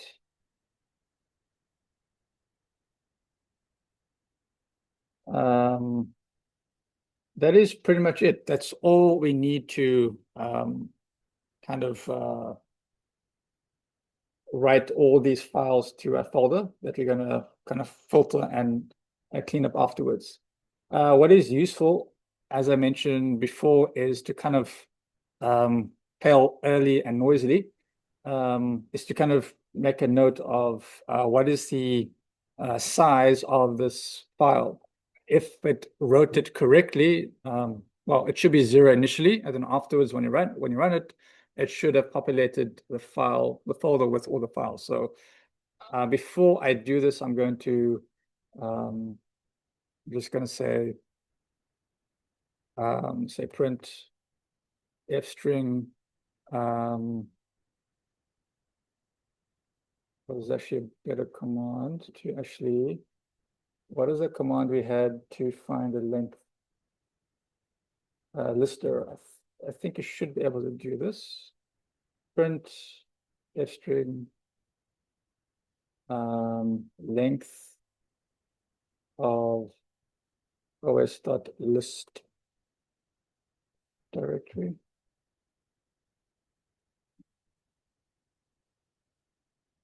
And then it should be directory. Hopefully that'll work. Length of list directory. Now let's see if it doesn't work. The directory is that location, which is there. So it should work. If not, we'll see. And then this should be 0 initially. And then we print it afterwards. It should have populated, and then all those files should say it's like, whatever number it is. I think like 10 to 15. So let's run this file. I can run it. Forgot my curly brackets for f string variables. Curly brackets. Once again. 20. Okay, well, that kind of defeats the purpose because it already had 20 before, so now it's saying 20 again. So let's just make it 2, just for the sake of argument and understanding how it works. There we go. So it has created, this small piece of code has created a folder, messy movie files, and my little debugging tells me that previously that folder had 0 files in it, and then afterwards it had 20. So a very trivial example, but showing just how you're tracking what you're doing in your code. And we'll do more examples of that. So if you weren't able to do that, I'm going to copy and paste this code in the chat so you can follow along. So it is there in the chat now. If you want to, if for whatever reason you struggle, for whatever reason you did struggle, you can copy that code and use it. All right, so all that we've done is we've created the files. We ultimately what we want to do is to clean it up. All right, so let's create another Scratch file while you're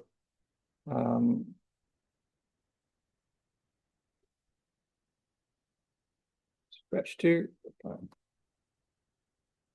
So let's take an example of what one of the files looks like. So let's take Star Wars, the Star Wars file name. Let's copy it over here. This is what we have. And you'll see all the movies conveniently for you. It starts with the title of the movie, the year, and the director of the movie. So what we have is this, and what we want is something that looks a bit cleaner and easier to search and filter when I have, my database increases of movies. So I want to first have Star Wars, or the title of that movie, and then this is kind of the format that I'm looking for. First, the title of the movie. I want the year in brackets, and then dash, the director's name. So we're going to do some string manipulation in Python. Again, a very useful skill. I'm doing this with movies, but ultimately you can do this with anything you're doing, with any string you're working with. That's why I'm showing you this. And this is my ultimate goal, is to get the list of movies renamed and put in a different directory in the correct format that I want. All right. So how do we do that, basically? So let's go back here. How do we do that? Well, let's first understand how to do one movie. If we can rename one, we can rename all of them, right? That's the idea for any problem you're trying to solve a smaller problem, and then you can scale it to other examples.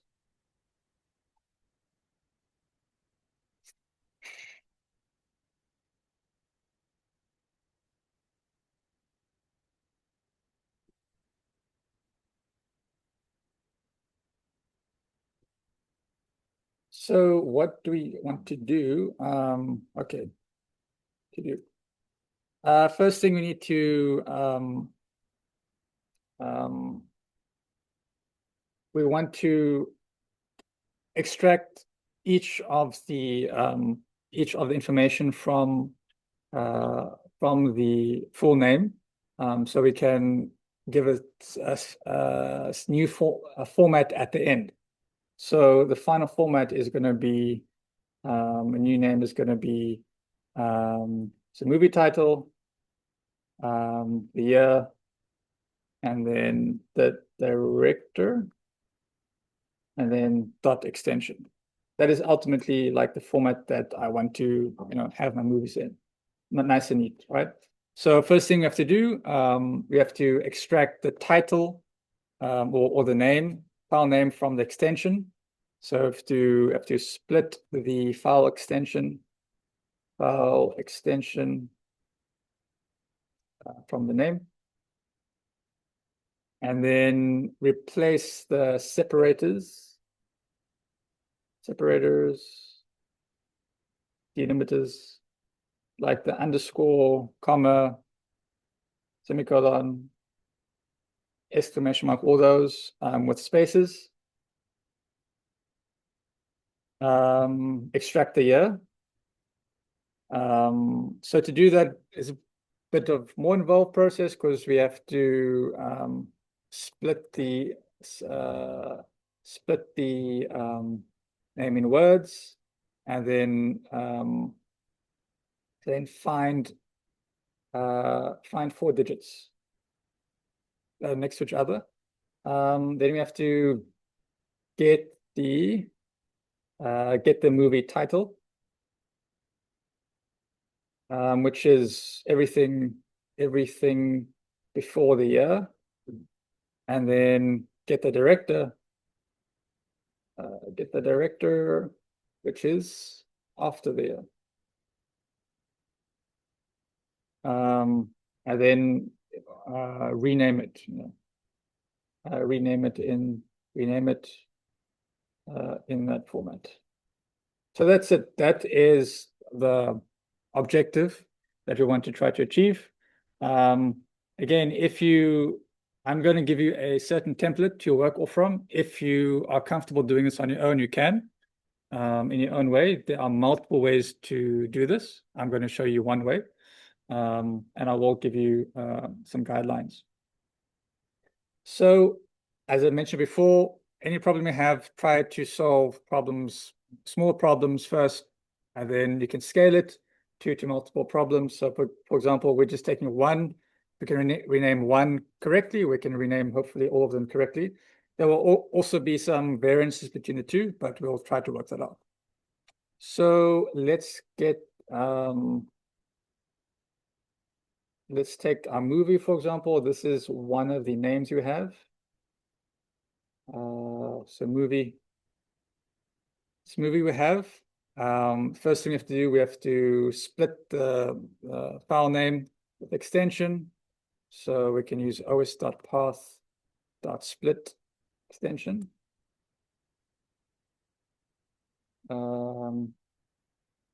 Did I import OS? Oh, it's complaining undefined OS. I forgot to import it. Let me import OS. Problem solved. All right, and then I need to I want to take away these delimiters like underscore, exclamation mark, ampersand, all this stuff. So I can say name.replace. For example, take the underscore, replace it with space. And the cool thing with chaining, you can chain strings, so I don't have to, rewrite this again. I can say replace. I can replace the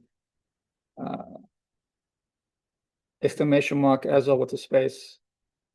And then the last chain is ampersand as well.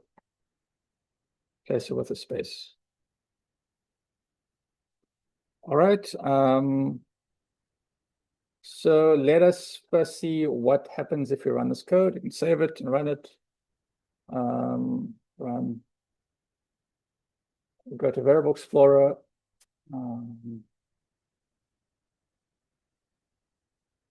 Just delete all this other stuff. We don't need to see everything at the moment. Just press a button and delete everything in the current Variable Explorer. I'll run the file again. I can see that I have a variable called extension that's created. Movie was the original movie that persists, and then name now has been correctly split up, and the delimiters have been moved. All right, so that is getting closer to what you want.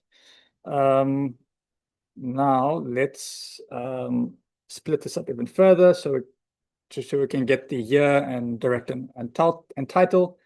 So I say parts equals name dot split again, and it should be easier to split this. Everything is split up correctly because by default it looks at the space as a delimiter to split everything up. So I get each of the file names correctly split up. All right, then I have to look for my I'm going to look for the year. The year is a little bit tricky. Again, this is one way to do it. There are many ways to do the same thing. So I'm trying to do ways that are a bit more intuitive and easy to understand. So to get the year, again, there are, if you think about the full list of movie titles, we can obviously, say, let's say print, we'll just say year equals parts with these 0, 1, 2.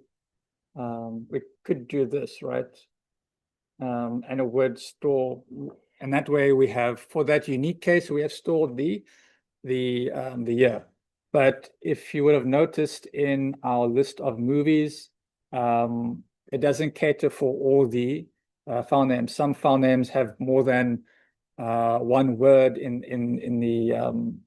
the title, so we can't always rely on just looking for the third place in the list. So we have to make something a bit more generic that will work for all the situations. And if you look at the list again, the title comes first, and then there are 4 digits which we are going to look for that we can extract the year. There would be edge cases, for example, if the title itself had a year in it, but thankfully I'm not giving you that problem to solve. I made your life easier in that sense. So I'm going to remove extracting specifically the year from the list and to find more a generic way that'll work for all the years. So to do that, I'm going to first iterate through each of the items in the list. So say parts. And then I'm going to check if that part is a digit. So strings quite usefully have this isDigit method. And is the length 4. Then most likely that is the year. Again, there are other ways to do this, but we will store that part as a year. And I can just say, for argument's sake, to inform us that the year has been found. Year has been found. I can break. Not ideal, but it'll work. All right, so let's see if this works. This 5. And there we go. I was able to extract the year generically from that list. All right, so now we've gotten the name, extension, the year. Now we have to get the title, and we have to get the director. Okay. So to get the title, the title, I'm going to cheat a little bit. I want you after this to find a better way to do it, but I'm going to say part 0, but capitalize, plus space plus parts 1 capitalize.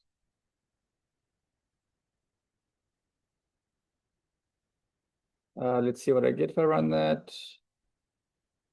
Can only accommodate. Oh, no, forgot that.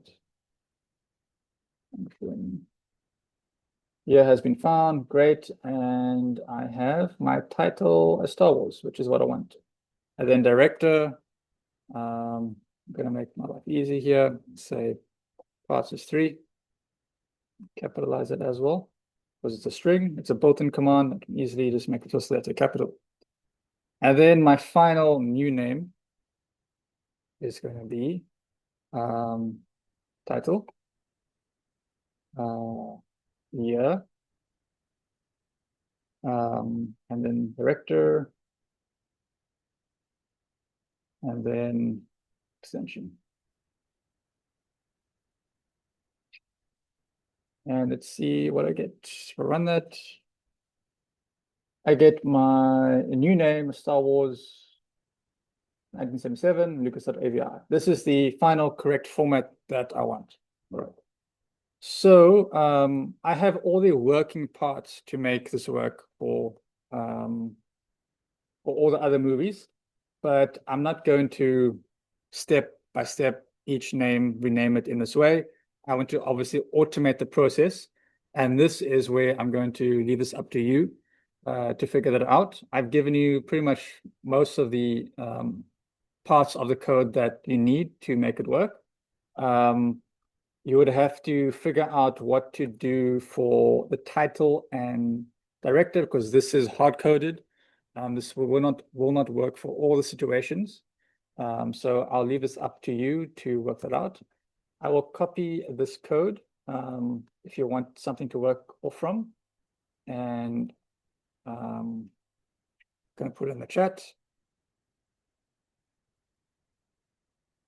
So this is a working example for you to kind of test understanding, but ultimately I want you to use this piece of code or a different way to rename all the files in a directory that you can use. Are you not missing curly brackets? I don't think so. I have everything. That you're supposed to have. There is one part of this code I actually forgot to mention. Is obviously I want to copy this to a new directory as well. So let's have a quick look at where I wanted to copy it to.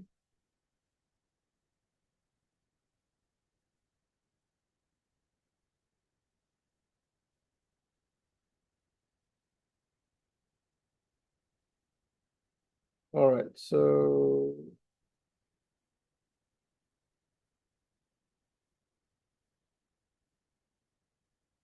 your final file, let's create a new file called renaming files. The final file should have input OS. And your source directory should be messy movie files. I think it's 2 at the moment. We create another one. And your new directory is going to be dot renamed movie files. That's where I want the new movies to be renamed to.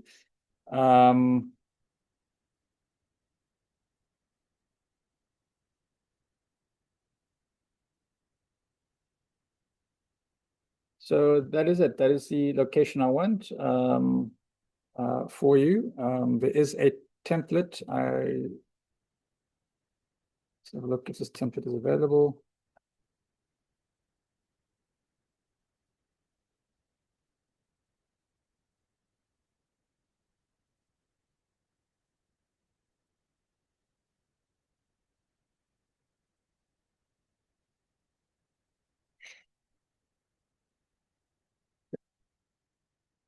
Let me make this available on Canvas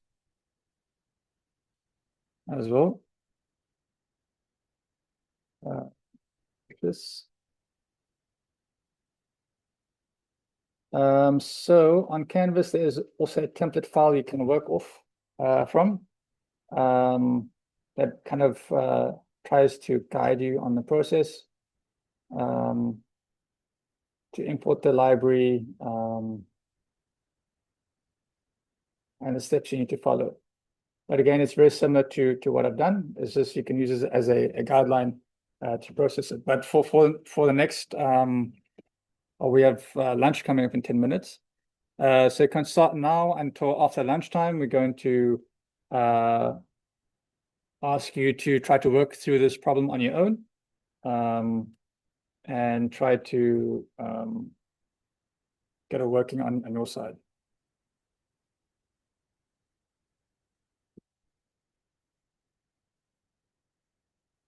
Arno, shouldn't there be a dot between director and extension? Yeah, so the extension itself has a dot, yeah. So somebody will answer that for me. Yeah, so you can start working on this already. I gave you some example code to work with to try and take the whole list of movies and rename it. And to automate the process, yeah. So I will stop speaking now. Ask questions in the chat if you need any help. And your tutors or colleagues online should help you as well.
It's we can have the break now. It has started.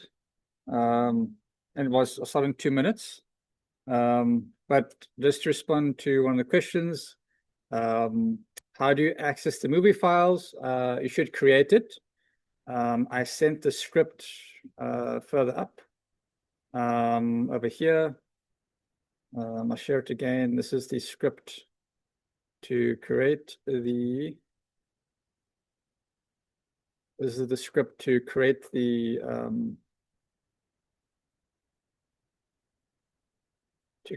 and then this little code I wrote here gives you some guideline. I'll forward it as on the chat of how to rename the rest. But it is a break now, so you can continue after the break. If you have any questions, feel free to post on the chat. Yes, thank you very much.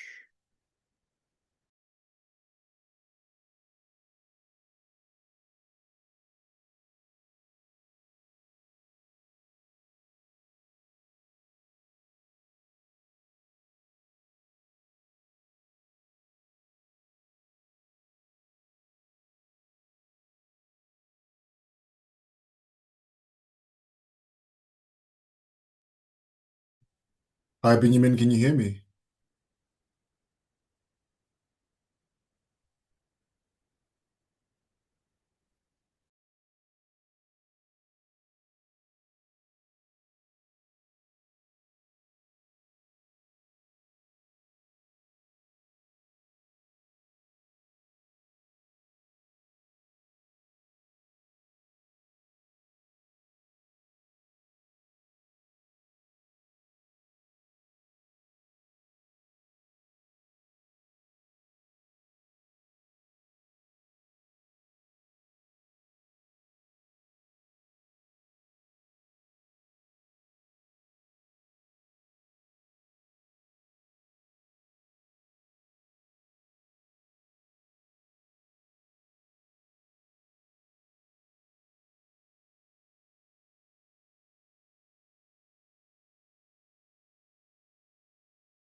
I eat. My mom doesn't take no for an answer. She cooks supplements. Which I want to say. I say, I'm really hard, man. Shouldn't say no. No, no. Stress. I don't think I will love it about the point. I will soon. Taking a car. Yeah?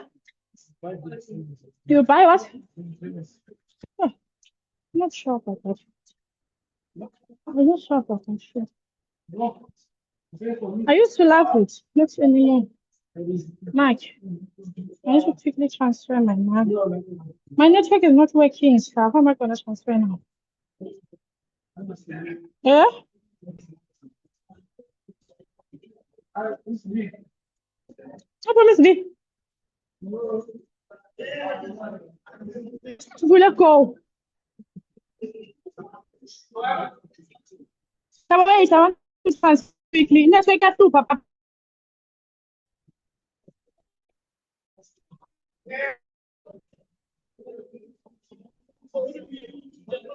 Yeah?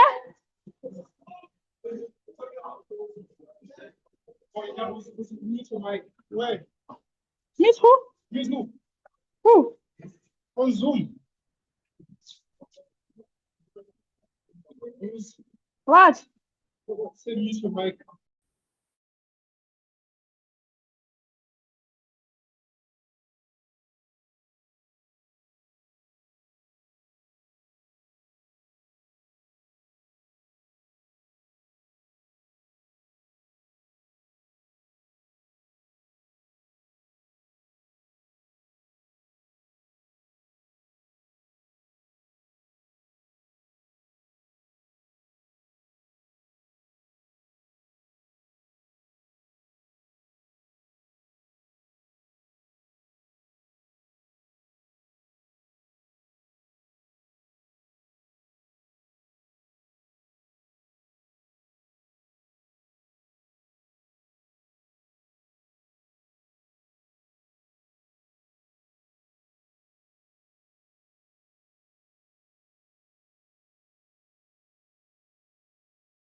So we're going to start shortly. Hopefully everybody has finished their lunch and is ready to continue to Python around.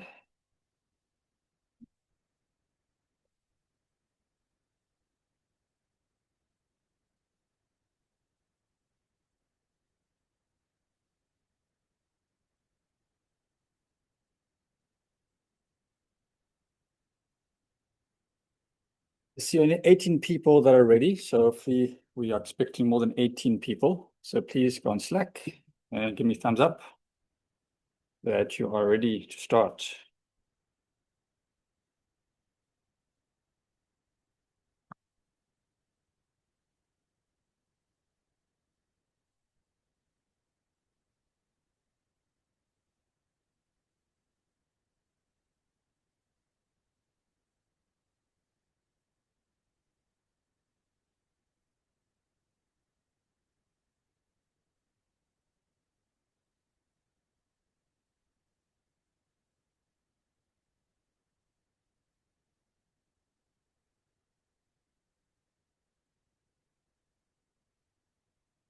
Only 75 people out of 600. It's not a lot. 76 and counting. So going through some of the questions in the chat. Guys, is this video recorded? Yes, it is recorded. We'll make it available after the sessions, so hopefully you won't miss anything. Can someone please help on this line that says printf here has been found? It gives me error.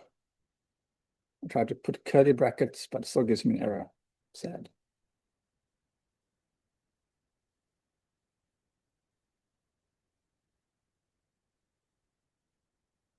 The type of quotes was an issue. Does anyone have a code we can use to rename all the files at once instead of renaming one by one? I'm sure that's what the trainer wants us to do. He gave us a scaffolding. Thank you, Dave. I was not aware. That is true. I gave the template for that. And I see Majidi, I'm not sure what I did, but I tried to create a for loop. It's never a bad thing to create a for loop. So it'll go through each movie name and rename it. Sounds like a good thing to do. And then I store them in a new directory list. What do you guys think? It sounds that's exactly what you're supposed to do. 100 people. Oh, 1 in 6. Okay, all right. Okay, cool. Let's move on.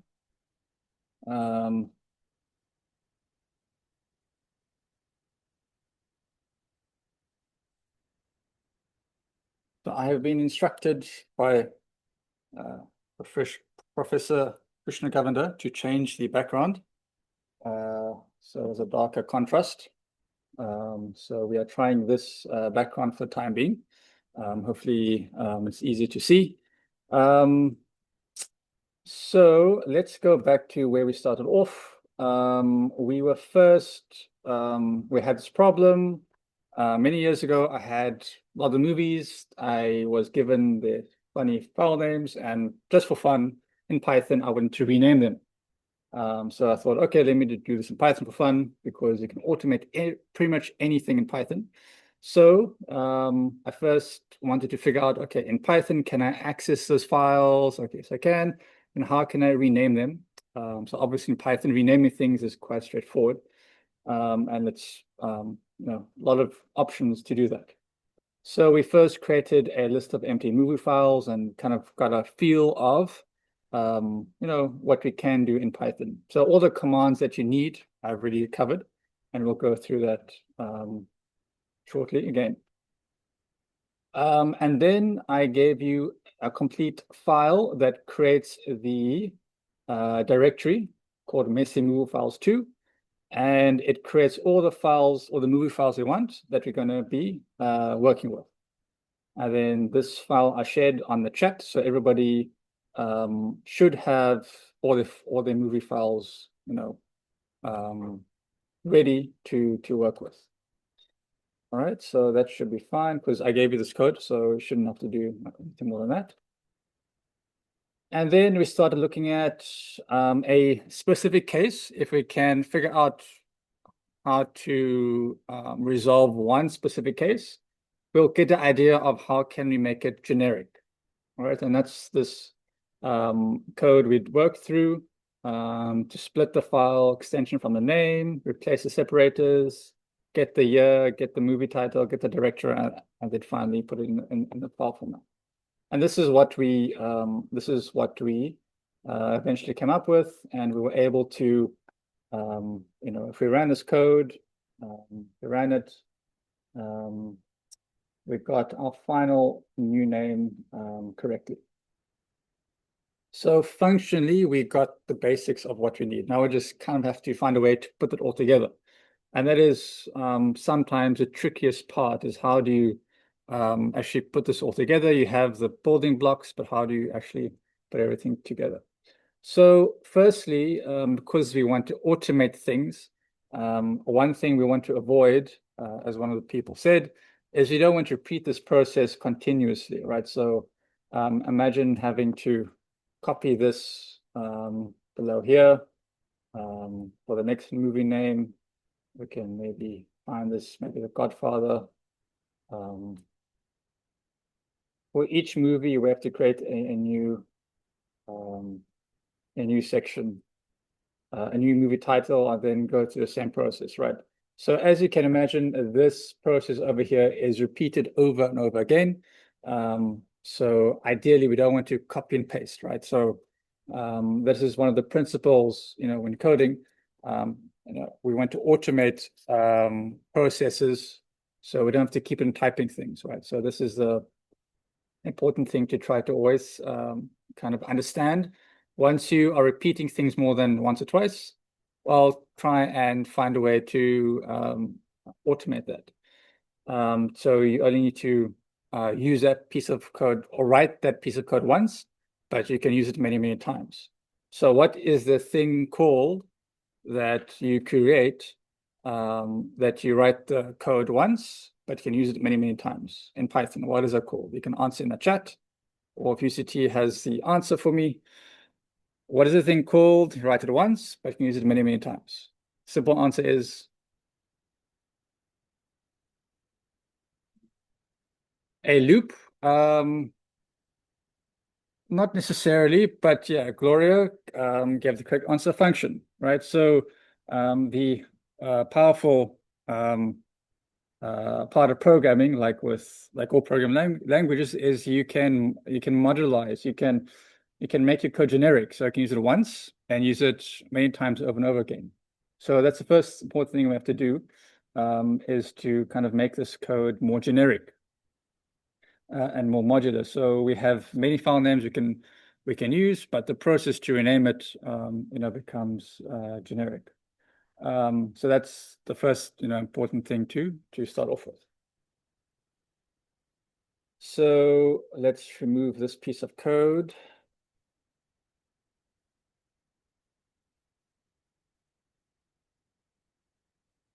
All right, so let's try and make a function out of this piece of code. So we can probably stick with this one for the time being until we, or not. Let's rather start working on proper piece of code. We've done enough working in a Scratch files. Let's work on the correct file. So this is what I left you with before the break. And ultimately, I told you the source directory, the directory where all your movies are inside, is located here. And I gave you a new directory called renamed movie files, and that's where I want to ultimately copy that to. So the process of kind of copying and renaming, that's another library we will get to, once you've done the core part of it. That is specifically the library called import shutil. But we'll use it a bit later. You don't have to worry about now. Let's first get our template code working so we can work with it. So we have our we have our two directories. So this one should exist, and you can quickly check that it exists. We did this before the break, so we can say if not os path dot exists, and just type the source directory. So I'm just checking this condition, and we're going to say directory not found. So this is a situation where the directory is not found. We can run this file, and it will just tell us the directory is not found. So this is just a check to make sure that the source folder is there, and we can use it. Okay, so you can do it the other way as well, and this also say else condition. Yes, it was found. Yes, it was found. Okay, so I'm happy. So again, when I have this code in mind for future reference, where it tells me what's happening behind the scenes, because in a month's time, 2 months' time, I might use this again. I might run this code and I might not understand fully what it's doing. And then to debug it, I need these messages. It just tells me very simple messages: directory found, directory not found, and then I can move forward. So the directory exists, the directory that I want to rename the file. So that's the first important thing. Now I want to create my new directory where I want to save the renamed files. So we learned that before using the OS library, make dirs, and new directory. So that should run it. Create a new directory. If I go to files, I see that it has created a new folder for me.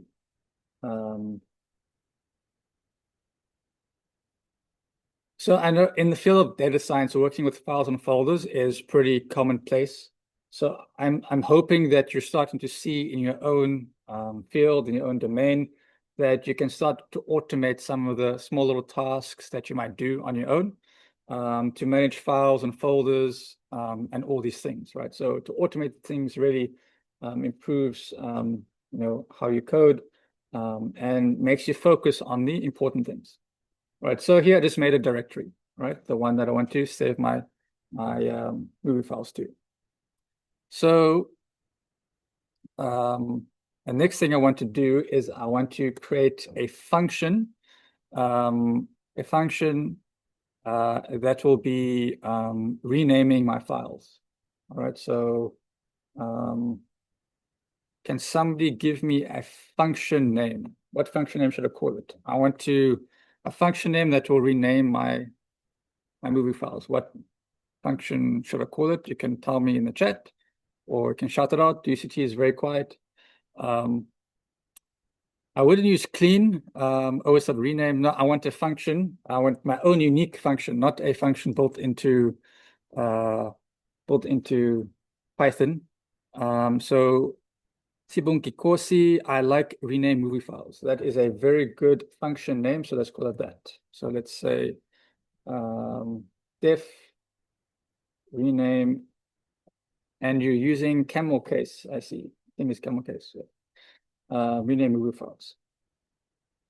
We can make the function more fancy and give it inputs, which is a good idea.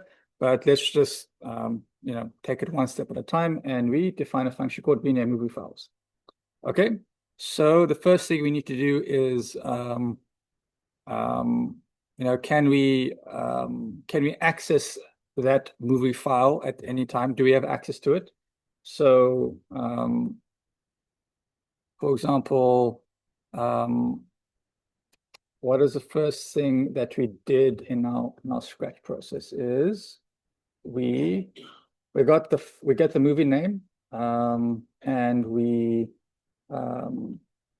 split the name with the extension. All right, so another thing we need to do is the function needs to have an input, and that input is going to be what? What is input to the function going to be?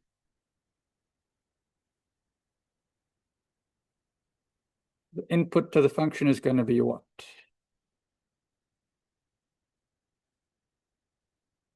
The input to the function is going to be a cat, apple. What is it going to be? The file name, right? The file name we want to rename. So we can call the file name, make it pretty obvious what you want to do.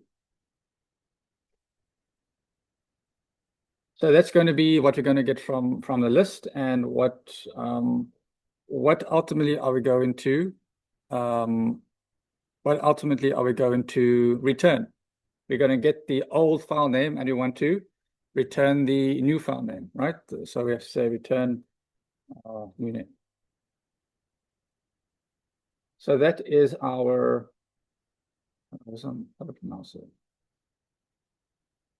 that is our, I think that's say print ready. I think it's complaining about that.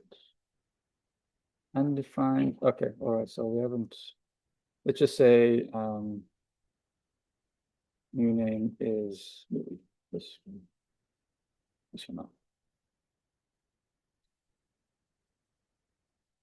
And we need to, well, let's just make this a bit, no,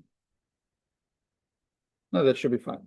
And to obviously use that function anyway, we can call it rename movie files, and we will have to input that, whatever movie that is. Let's test if it works.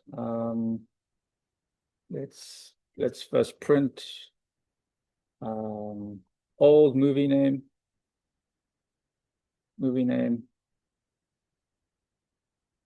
that's file name, and then the new movie name is just say current one plus new. I'm just making some random thing here, and I think that should be fine. Okay, hopefully that works. Let's run it. Cannot, I think it already exists, so I was trying to make another folder. Can I create a file when the file already exists? So I made a mistake here. So how can I resolve this problem? It's trying to make the new directory again, but the directory already exists. So what do we need to do? How can I fix that? How can I fix this error that says I cannot create a file when the file already exists? So specifically, or this folder already exists. So what must I do to make sure there isn't a conflict? What do I need to do? What do I need to do? Yeah, go ahead.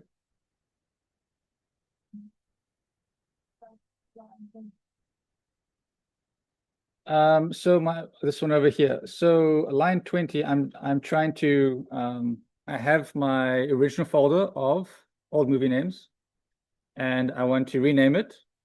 Take those rename movie names and put it into a new folder. That's all.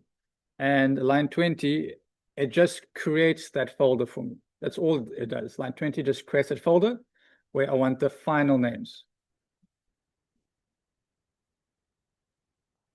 Correct. So I've got source directory. That's where all the movies are. The new directory is the one I want to save it eventually. So I don't technically have to do that. I can just keep it where I want, but this shows you what you can do when you're managing files and folders. That's why I'm, I step. Yeah, if path exists, yeah. So again, this is another fail-safe or check to make sure that to kind of fix this. So we go into check if it exists. So we say if not os.path exists, and it's a new directory. So it will only create it if it does not exist. Otherwise, it will just continue. So I think that should fix the error. Yes, happiness. Okay. All right. So I didn't print out the little debug messages. So give me a new movie name. old movie name and new movie name is new name. Again. So old movie name is movie, new movie name is movie plus new. So all I'm doing is I'm just making sure my function works. I can call it, and now the real work starts where we actually start, filling in the meat of the function inside rename movie names. All right.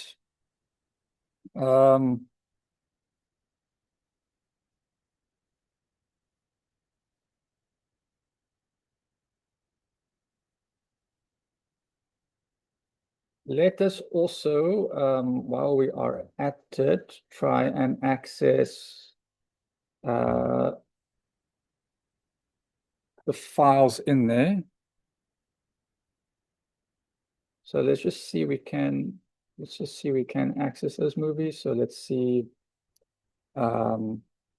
for file name in os.list directory. And that's going to be the source directory. One file name. Here I'm just checking I do have access to all the file names. Let's see if that works. There we go. So all this does is it checks, calls the list, all the files in this directory, and I'm just iterating through with a for loop to make sure I can access each of those files.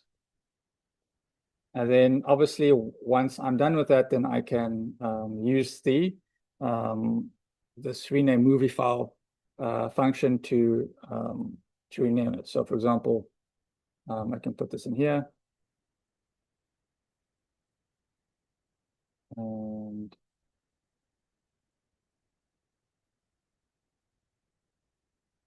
I do this once again. It'll take, for example, old movie name is Avatar, what, and then new movie name is Avatar plus new. So all I'm doing is I'm testing the function is working. I can access all the files, done. My little function is working. Now I have to start making, the functional work for us a little bit more. All right, so just to stop all the, let us continue. Okay, so the first thing that we did in the Scratch file is that we split the name from the extension. All right, so that's the first thing we do. So we can copy and paste this as well. And just paste it in my function. So I don't need movie. This is wrong. I need file name. So this will split name and extension for each of the individual file names and store it into name and extension. All right, and the next thing that we did, let's go back to our Scratch file, is we replaced all the delimiters,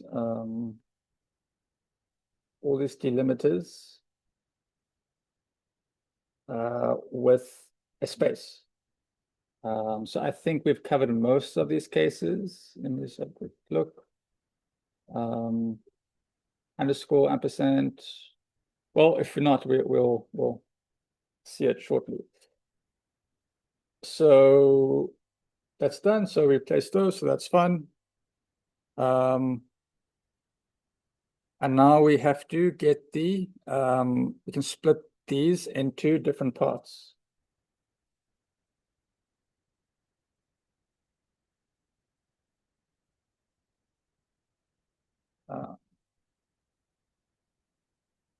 So parts equals, again, this is what we did here. This part over here. Into parts.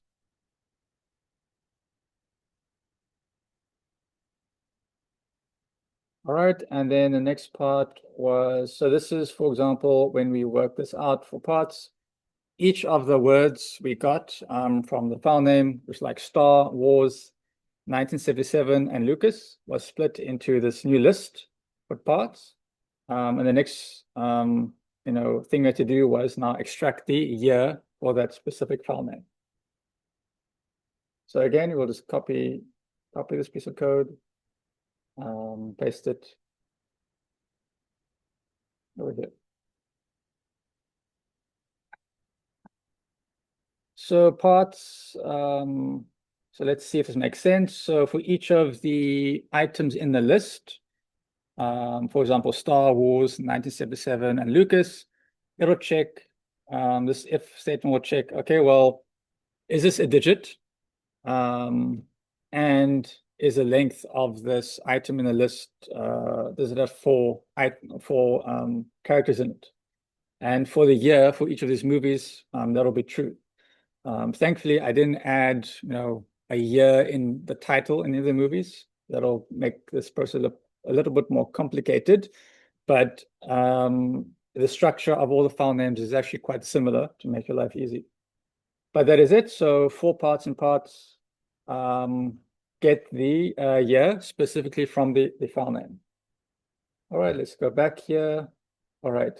Now here is where we cannot just copy and paste from what we did, because each of the file names are different. So what do we have so far? We have the year, we have name. So let's just add on what we have at the moment. We've got name. We got name. What is our final? What is supposed to be like this? This is our, this is what we wanted in the end. Final format. So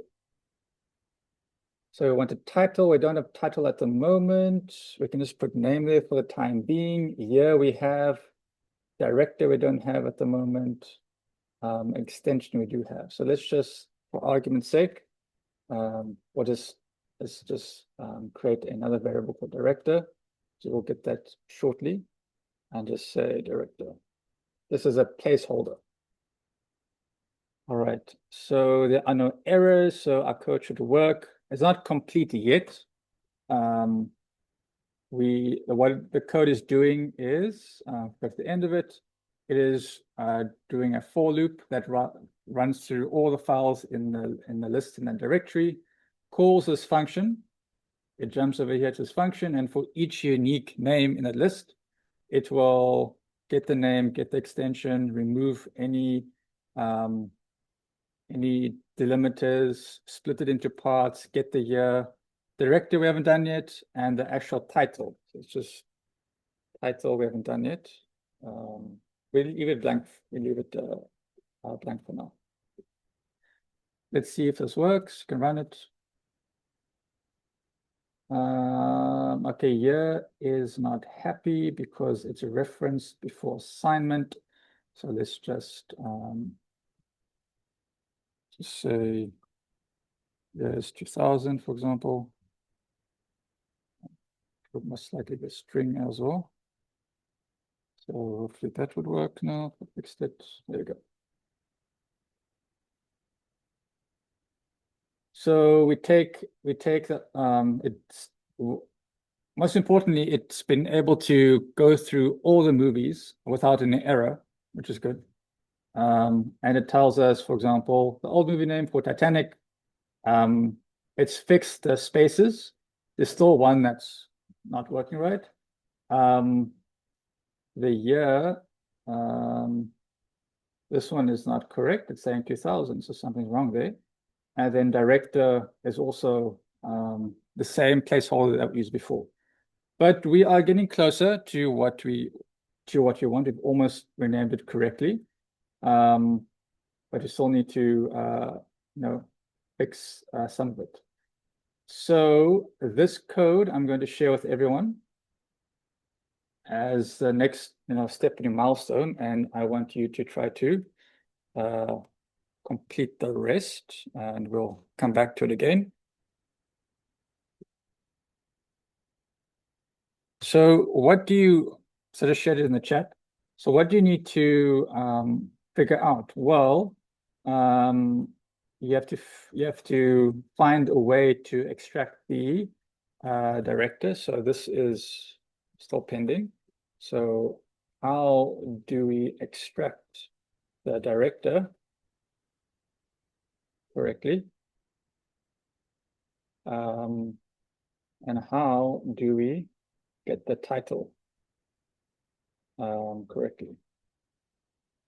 So those are the few things that you have to try to figure out. Now I have given you my code, so you should have a good starting point to work off from. So I'll add another variable called title here, say this title. So somehow we need to get the director and title extracted correctly. But I'll leave that to all of you to try to figure out. And for the next half an hour or so, try to figure out how to extract that. The director and title for the movie. So we'll stop and let you figure that out. You can ask questions amongst your peers as well. And we'll continue in about half an hour or so with some solutions. So you can try work this out on your own, or with your colleagues. You can ask and try to figure it out.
Bonga asks a question: how do you extract the title and director name correctly?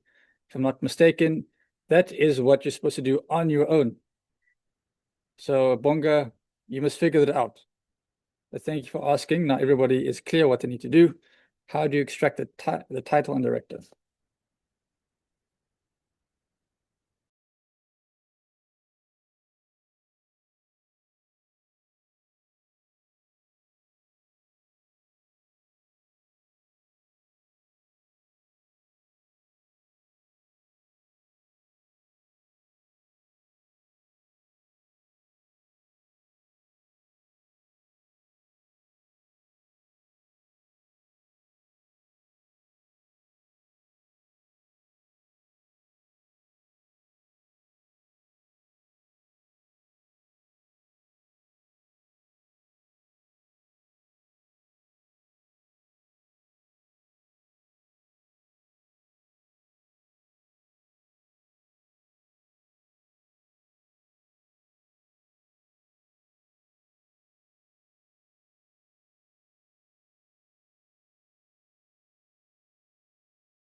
course.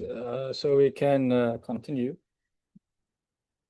So somebody just made a comment that I should rather paste my code snippets in announcements or a channel where there's not too much noise, because chat channel, as you can see, becomes very noisy.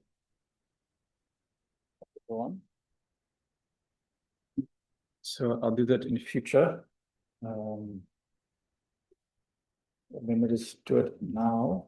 I'll take this and put it in announcements.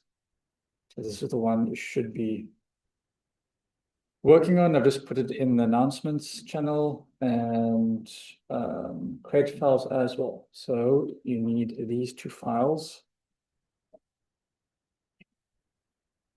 So if we look at announcements, the two files you should be working with are these two. Nobody else can respond. So I'll do that in future. Hopefully that helps. So renaming files. We are here. Okay, so how do we extract the director correctly? And how do we get the title correctly? So again, you could have done this in a few ways. The way I did it is, since I know where a year is, it is my frame of reference, so to speak, where the rest is. So everything after the year is the director, and everything before the year is the title. So just with some list manipulation, I know I can find the index of the year, and everything before that index is the title. Everything after the year is the director. So that's the approach I used. There are many ways to do it. So let's try that out. So once I've given my solution, you've more than welcome to share yours in the chat.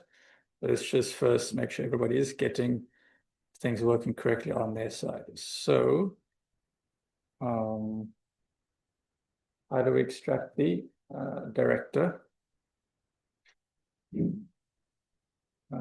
So everything before the year, okay, let's first do the title.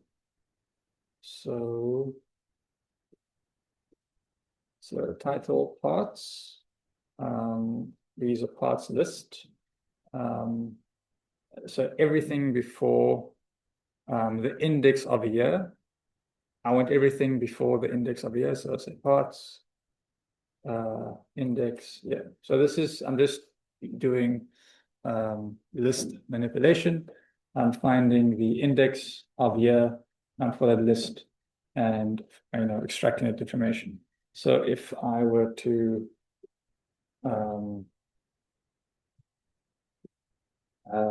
do the same for the director, it would be everything after the year. So now to get the movie title, well, let's just first print it out and see what we get. Oh, print title parts.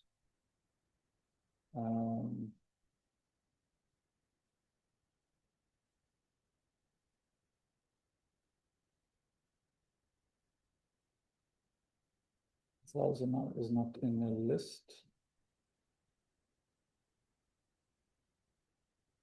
It has been found. So why is that giving me an error? Because 2000 is in there. It should be 2009.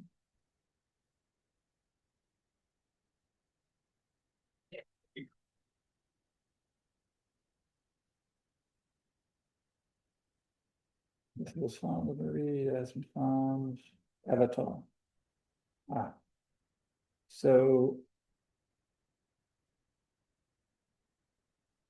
can anybody tell me why this movie is telling me my code is incomplete?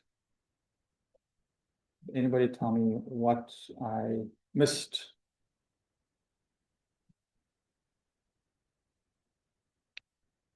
your year is hard-coded. Well, the year is changing afterwards, so not necessarily hard-coded.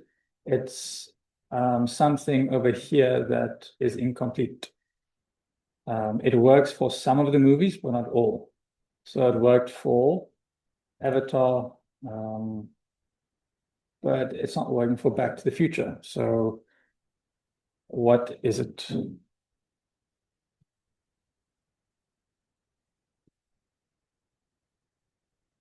Yeah, so this delimiter I did not cater for, which means that parts isn't properly split up. So let's just chain another, chain it again. Chain of command. So now hopefully that should be taken care of. And then let's just make this a bit more verbose. Is F string. So title parts equals.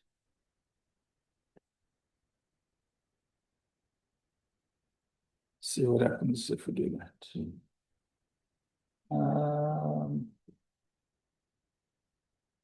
Is that one? That's fine, it's fine, it's fine. Okay.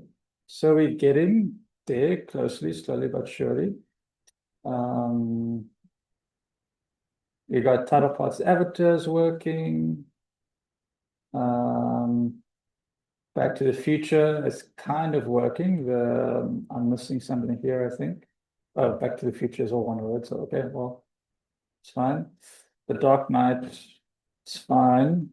Tom Hanks, this Forrest Gump, this didn't work properly. It's the similar problem. I have to cater for the dash. I didn't cater for the dash. Yeah, so we need add the dash. Let's try that again.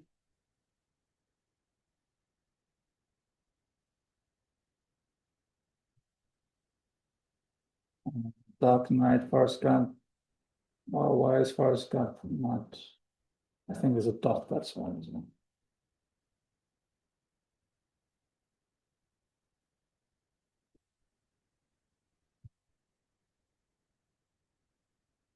Okay, well, Forrest Gump is working again.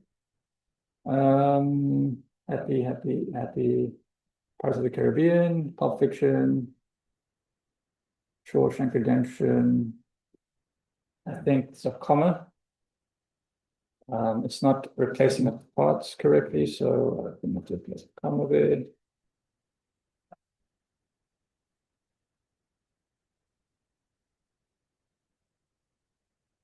Oh well, everything's working. So great. So all the delimiters were correctly removed, and the title has now been extracted correctly from all the names generically, right? I'm not hard coding it. Everything looks correct. And as I've, hopefully you've kind of seen, this is trial and error. We got a few to work. And then because we have some kind of debugging and printing, we can see, where the error is before we get it working. Okay, so that is the title. So we got we're able to extract the title. But the title is still in its own list, so we can join that finally. We can join these, for example, Pirates of the Caribbean. This is a list on its own. How do we join these all together to make one name that's on its own? Again, that's just string manipulation. So when you say title itself is going to be, let's start with something empty, dot join, and join all the title parts, join everything in the title parts list. We can strip it if anything, if there's any extra characters, make this a title. Let's see what we did now.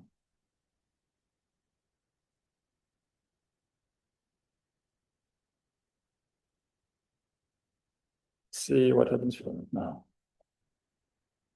Okay, so that looks a lot better. Yeah, for example, the Lion King was correctly extracted as printing correctly. So I have the title now. I have the title, and there's all the rings. The is missing. But okay, that's how we do the extracted title. Now we can follow the same methodology for the director. Instead of everything before the year, we can now extract everything after the year. So for director, we can say,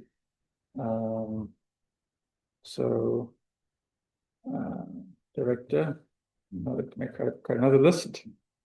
So we're using the parts list and get the index of the year again, like we've done before. Index year +1. Everything after that, I think that's correct. And let's just see what we did if you print it out.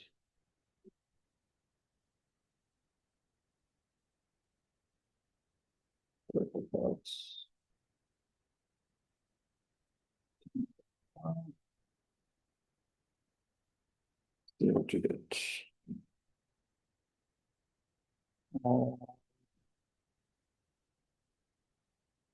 Yes, everything seems to have extracted correctly.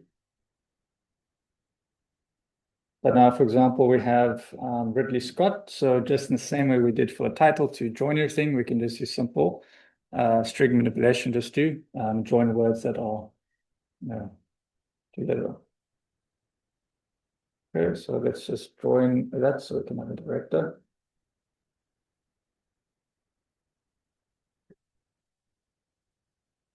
So director is based on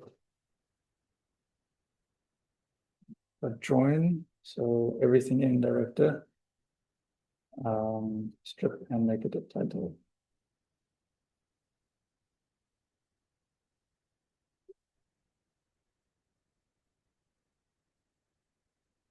See if that works.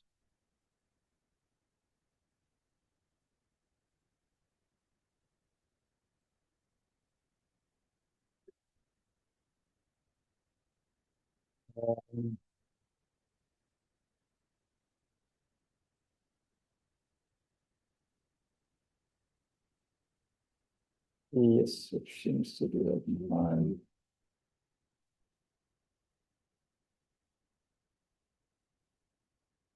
Okay, so that's how we extracted the director and the title from the parts, and effectively we have all the correct we have all the building blocks we need to create our final name, which I think should be been done already. I don't think I have to change much. We have to make this a title. Title, year, directing extension. So ultimately everything was there that's supposed to. If we run that,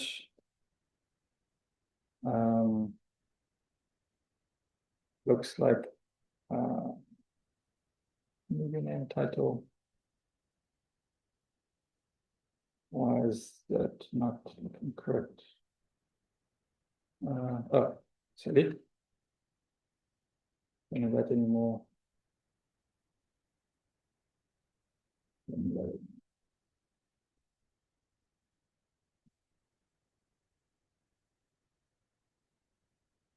That is more correct, yeah. So that looks fine. So for example, new movie name, Titanic brackets the year and camera.avi. So you can go through this, but I think everything else should be correct. And that is our function that we can use to fix it. What is wrong with Back to the Future?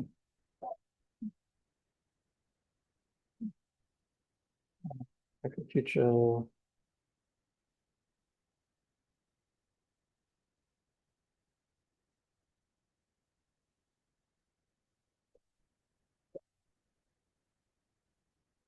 Back to the Future. Oh, this one over here.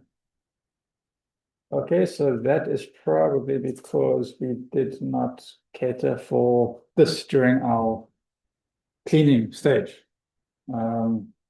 So you can probably, this would be another process to split.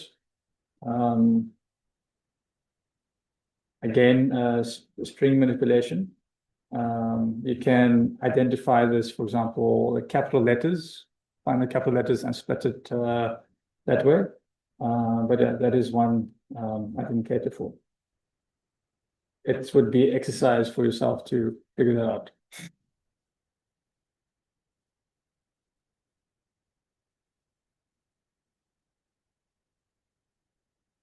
Okay, so this I will another milestone just to get to a place where we renamed all the file names. So we have one more step to do. Let me go to announcements again. So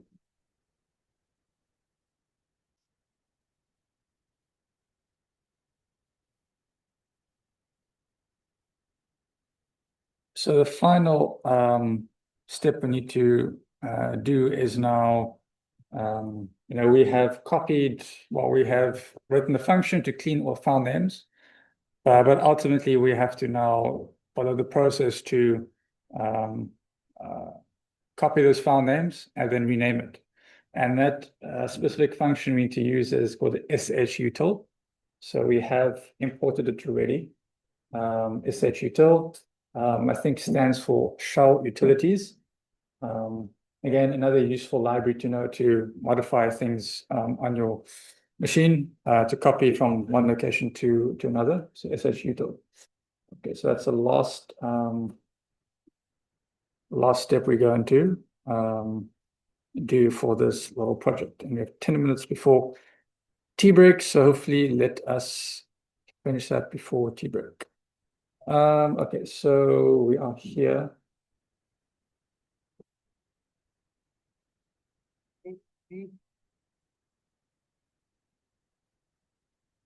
All right, so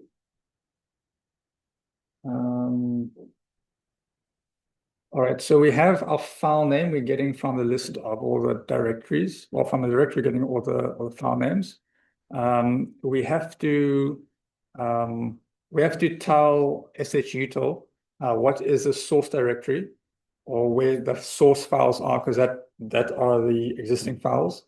The renaming process comes after that. So let's just first get the original path where the messy files are, because shutil needs that, because that is the actual file that we are working with. So get old path equals os.path the join, and we're getting the source directory and a file name. Okay, so that's file name we're getting. The new name, let's just move this topics down here.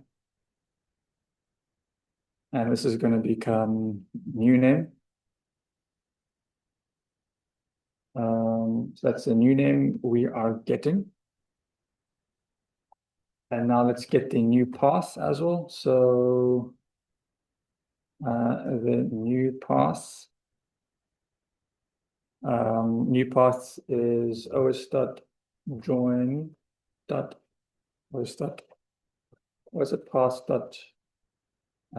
join, and our new path we stipulated above here.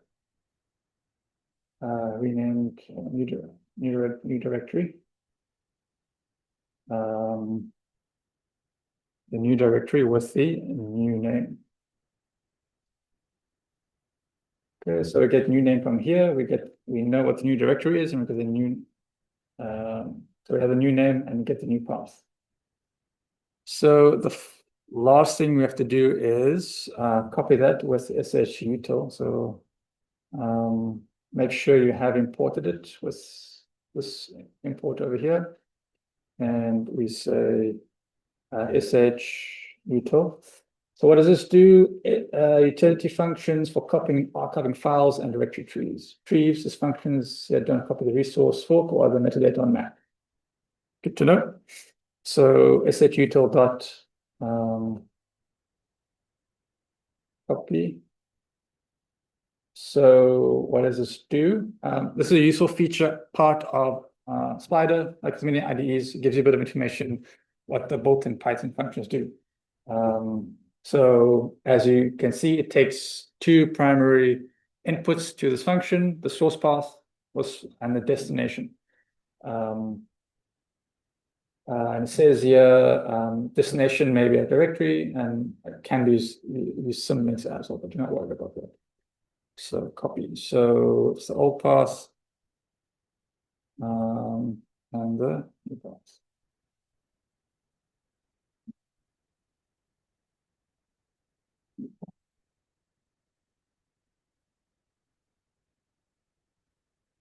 And I think that should be it.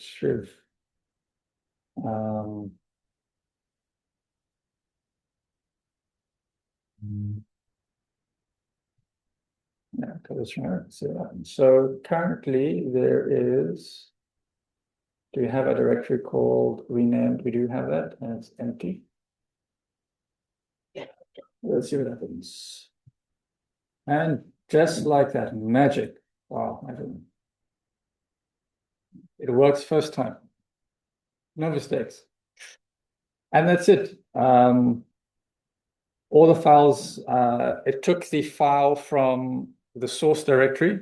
That is the actual file that it took and copied it to the new directory and renamed it. That is the purpose, is what shutil does. And that's it. That is the, that is the purpose of this function. I will copy it. I will copy it to announcements. This is the final solution to announcements. So if you want to try it yourself. And now you are more than welcome to share your own solution to this on the chat. If there are other methods or anybody used, you can share your own code. How you did it.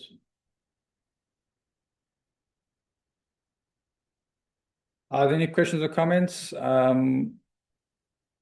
Anybody has about how this was done, the code specifically, or any methodologies? 5 minutes before tea. You can either ask questions or have a longer tea if you want. Again, you can share your solutions or parts of the solutions to the chat. We still have an outstanding task of Back to the Future, which somebody in the front row here at UCT is going to figure out how to do that. Eagerly wants to make sure Back to the Future looks correct. So we're still waiting for that solution from her.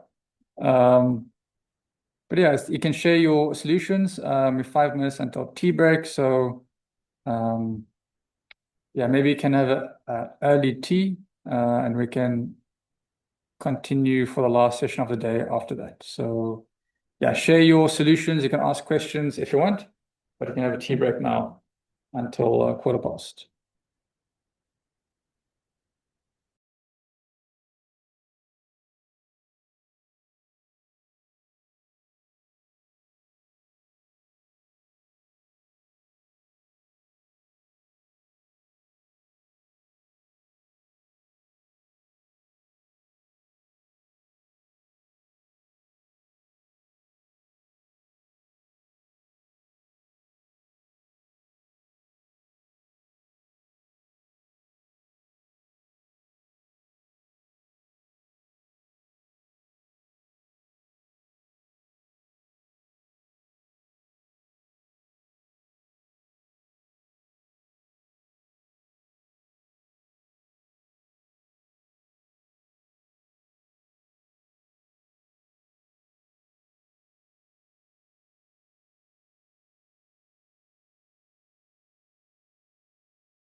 All right, everyone, we can continue the last part of the day. We shouldn't take too much longer. Let's see if everybody is ready. Give me a thumbs up in the chat if you are ready.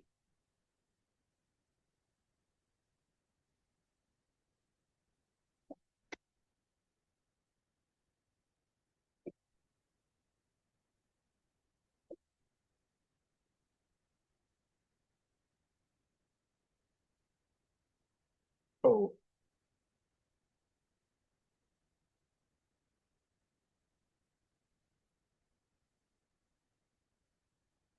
Please give me a thumbs up to our message if you are ready. Then we can begin.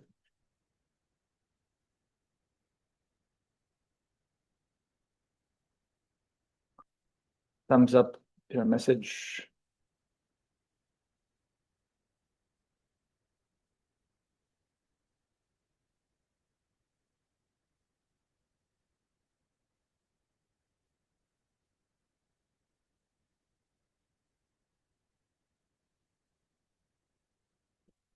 Okay, so it shouldn't take too much longer. So just there were a few people had some different ways to approach this problem. There was one nice solution here using regex. Where was it now? Yeah, so regex regular expressions is quite useful. Use searching and renaming. So this is one option that you can also explore. Yeah, and there's people went through a few different ways to replace and update. Back to the Future, there is a solution, if you're interested, to split that up. And that's also using regular expressions. We don't really cover regular expressions in this course, but it's something useful. This is too much to cover in a short period of time. But yeah, okay, everybody's still giving thumbs up in the wrong place. But just to recap what we wanted to do, we had a whole bunch of movies. We wanted to rename. We first looked at how do we access those files. So we looked at the OS library. We found that the OS library is very useful to access files on your system and in a directory. And then we went ahead to try to rename one. If we can rename one file, then we can scale that and hopefully rename all of them. And then we use the shutil library to copy the existing files and then rename it to the new one. And that was the very maybe trivial problem, but I think the objective was just for you to understand some useful features that you can maybe automate on a day-to-day basis. So hopefully there was a few things you might have picked up that you can maybe automate in your own day-to-day research or development, anything that's related. So if you go into Canvas, I have now, let me just share the screen here.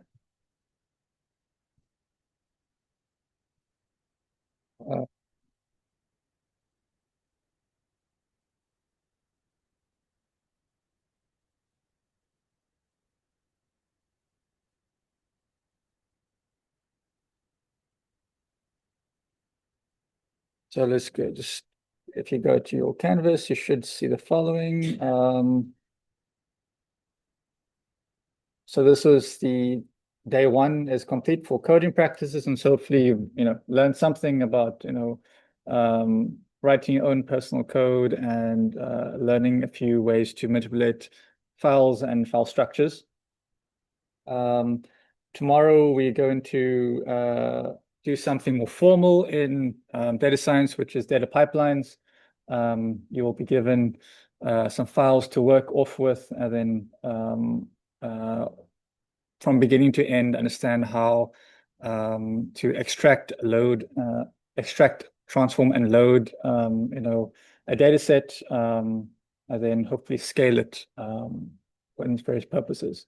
So this is a very formal process and very important structure to learn when you're working with data, how to work with data pipeline. And yeah, that'll be tomorrow. But for now, while we have another 40 minutes until the end, you have a quiz that has been published on Monday, Python quiz 1.1. So I would like everyone to now complete that quiz. It is just basically the assessment of what you have to do today. Hopefully we're able to gauge something, and there's just some questions on that. So you can complete that now or later if you wish, but preferably now. And then we shall see you all tomorrow. Thank you very much. Hopefully you learned something today. Thank you.